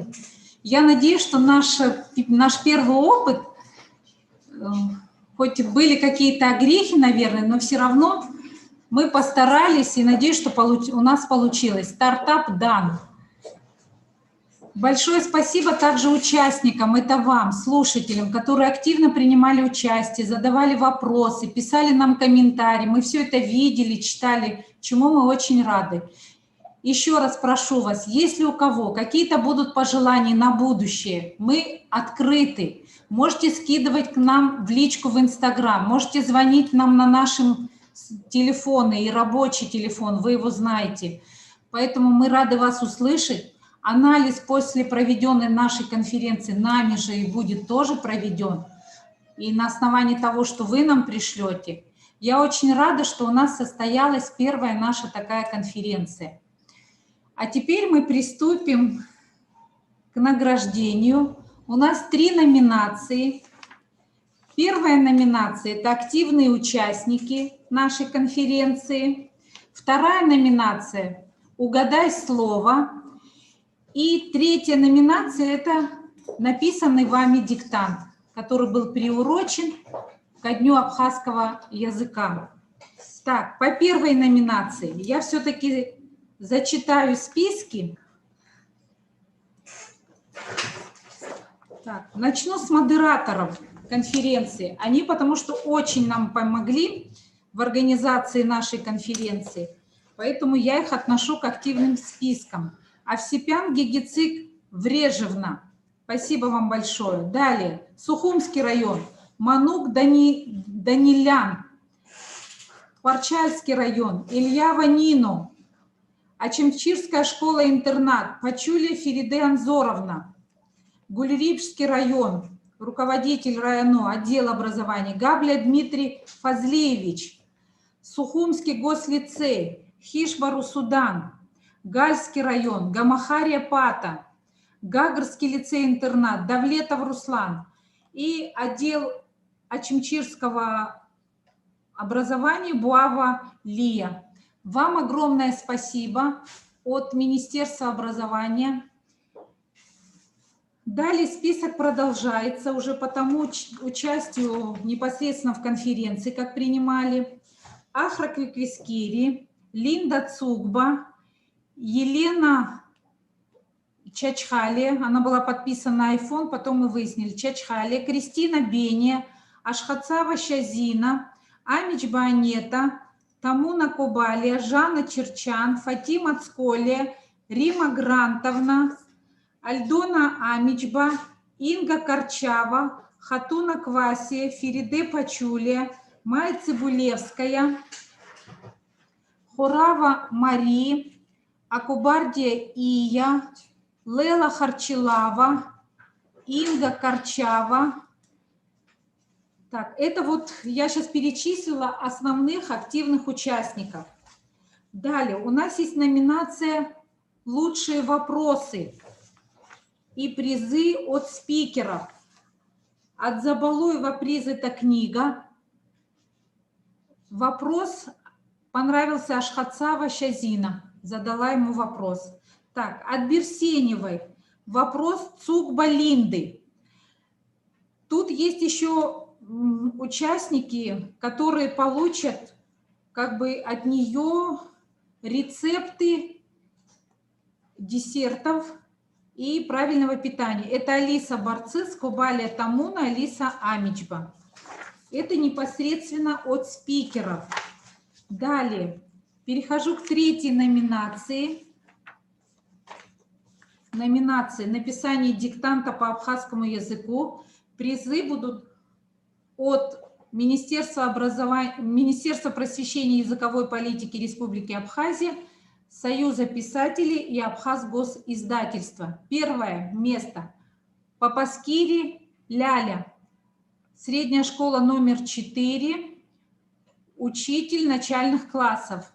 Амкваб Нона, Сухумский государственный колледж, учитель математики. Третье место – Шларба Рузана, средняя школа номер 1, Верхняя Шера, директор. Так, и четвертое место, ну это не место, а вот 4 победителя. Кутелия Кристина, сотрудник Министерства просвещения и языковой политики, отдел учебного книгоиздания. Вот мы выделили 4, объясню на каком принципе. То есть это те работы, которые были присланы буквально сразу же. По времени мы смотрели, и лучшие оказались среди тех, кто прислали вот в первую очередь. Потому что там были хорошие работы, но присланы очень поздно, мы их просто не приняли. Так, на этом я хочу сказать еще следующее. Спикером от нас, от организатора Министерства просвещения и языковой политики Республики Абхазия, благодарственные письма мы разошлем. А те, кого я указала, активные участники, лучшие вопросы и лучшее написание диктантов, мы вам вышлем сертификаты. Огромное спасибо еще раз всем за участие, за доклады. Всем хочу пожелать в столь трудное время, в первую очередь, здоровья, мира. И дай Бог, чтобы у всех на работе все складывалось хорошо. Вот этот новый формат, который требует время, чтобы удался у нас. Всех благ. До свидания.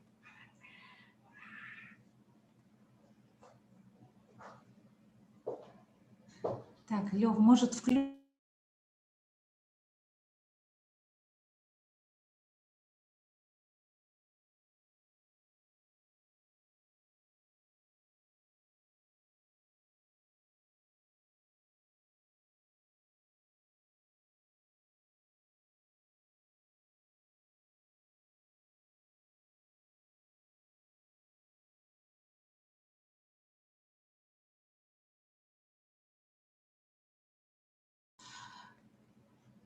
Прошу прощения, я не назвала номинацию слова правильное. Значит, правильное слово было из пазлов с буквами, это папоротник. У нас тут тоже очень большой список, которые прислали к нам, получилось 46 человек, больше. Еще есть, мы просто обрабатываем. Я не знаю, вам зачитать этот список, просто мы еще не успели обработать. У нас время было 5 минут, вот из WhatsApp переписываем фамилии. Но мне кажется, мы лично вам пришлем эти сертификаты участника, те, кто правильно прислали нам слово. 46 человек уже есть. Там, говорят, еще больше есть, кто уложились в это время. Так, еще один момент. Может, кто-то хочет сказать, мы отключали ваш микрофон на протяжении всей конференции. Может, какие-то пожелания. Мы включим ваш микрофон, вы можете об этом сейчас сказать в самом конце. В чате напишите, кого надо включить.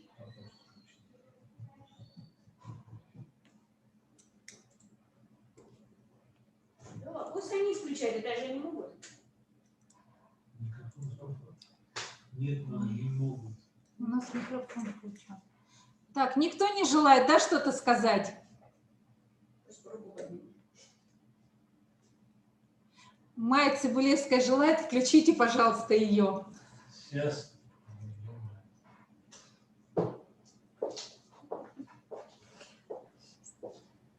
Алло, меня слышно?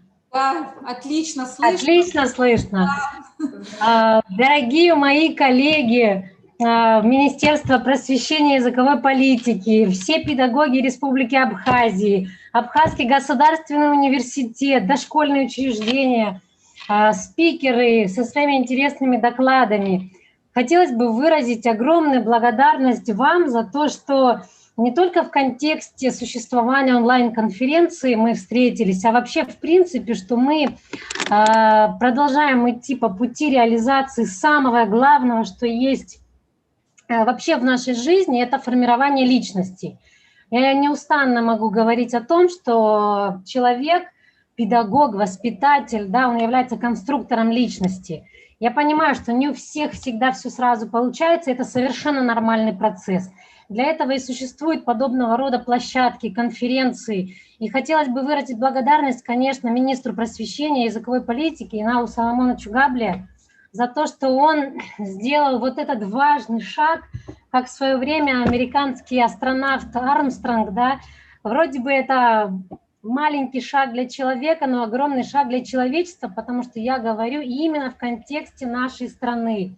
Всем спасибо. Для меня это было интересно совершенно со всех сторон.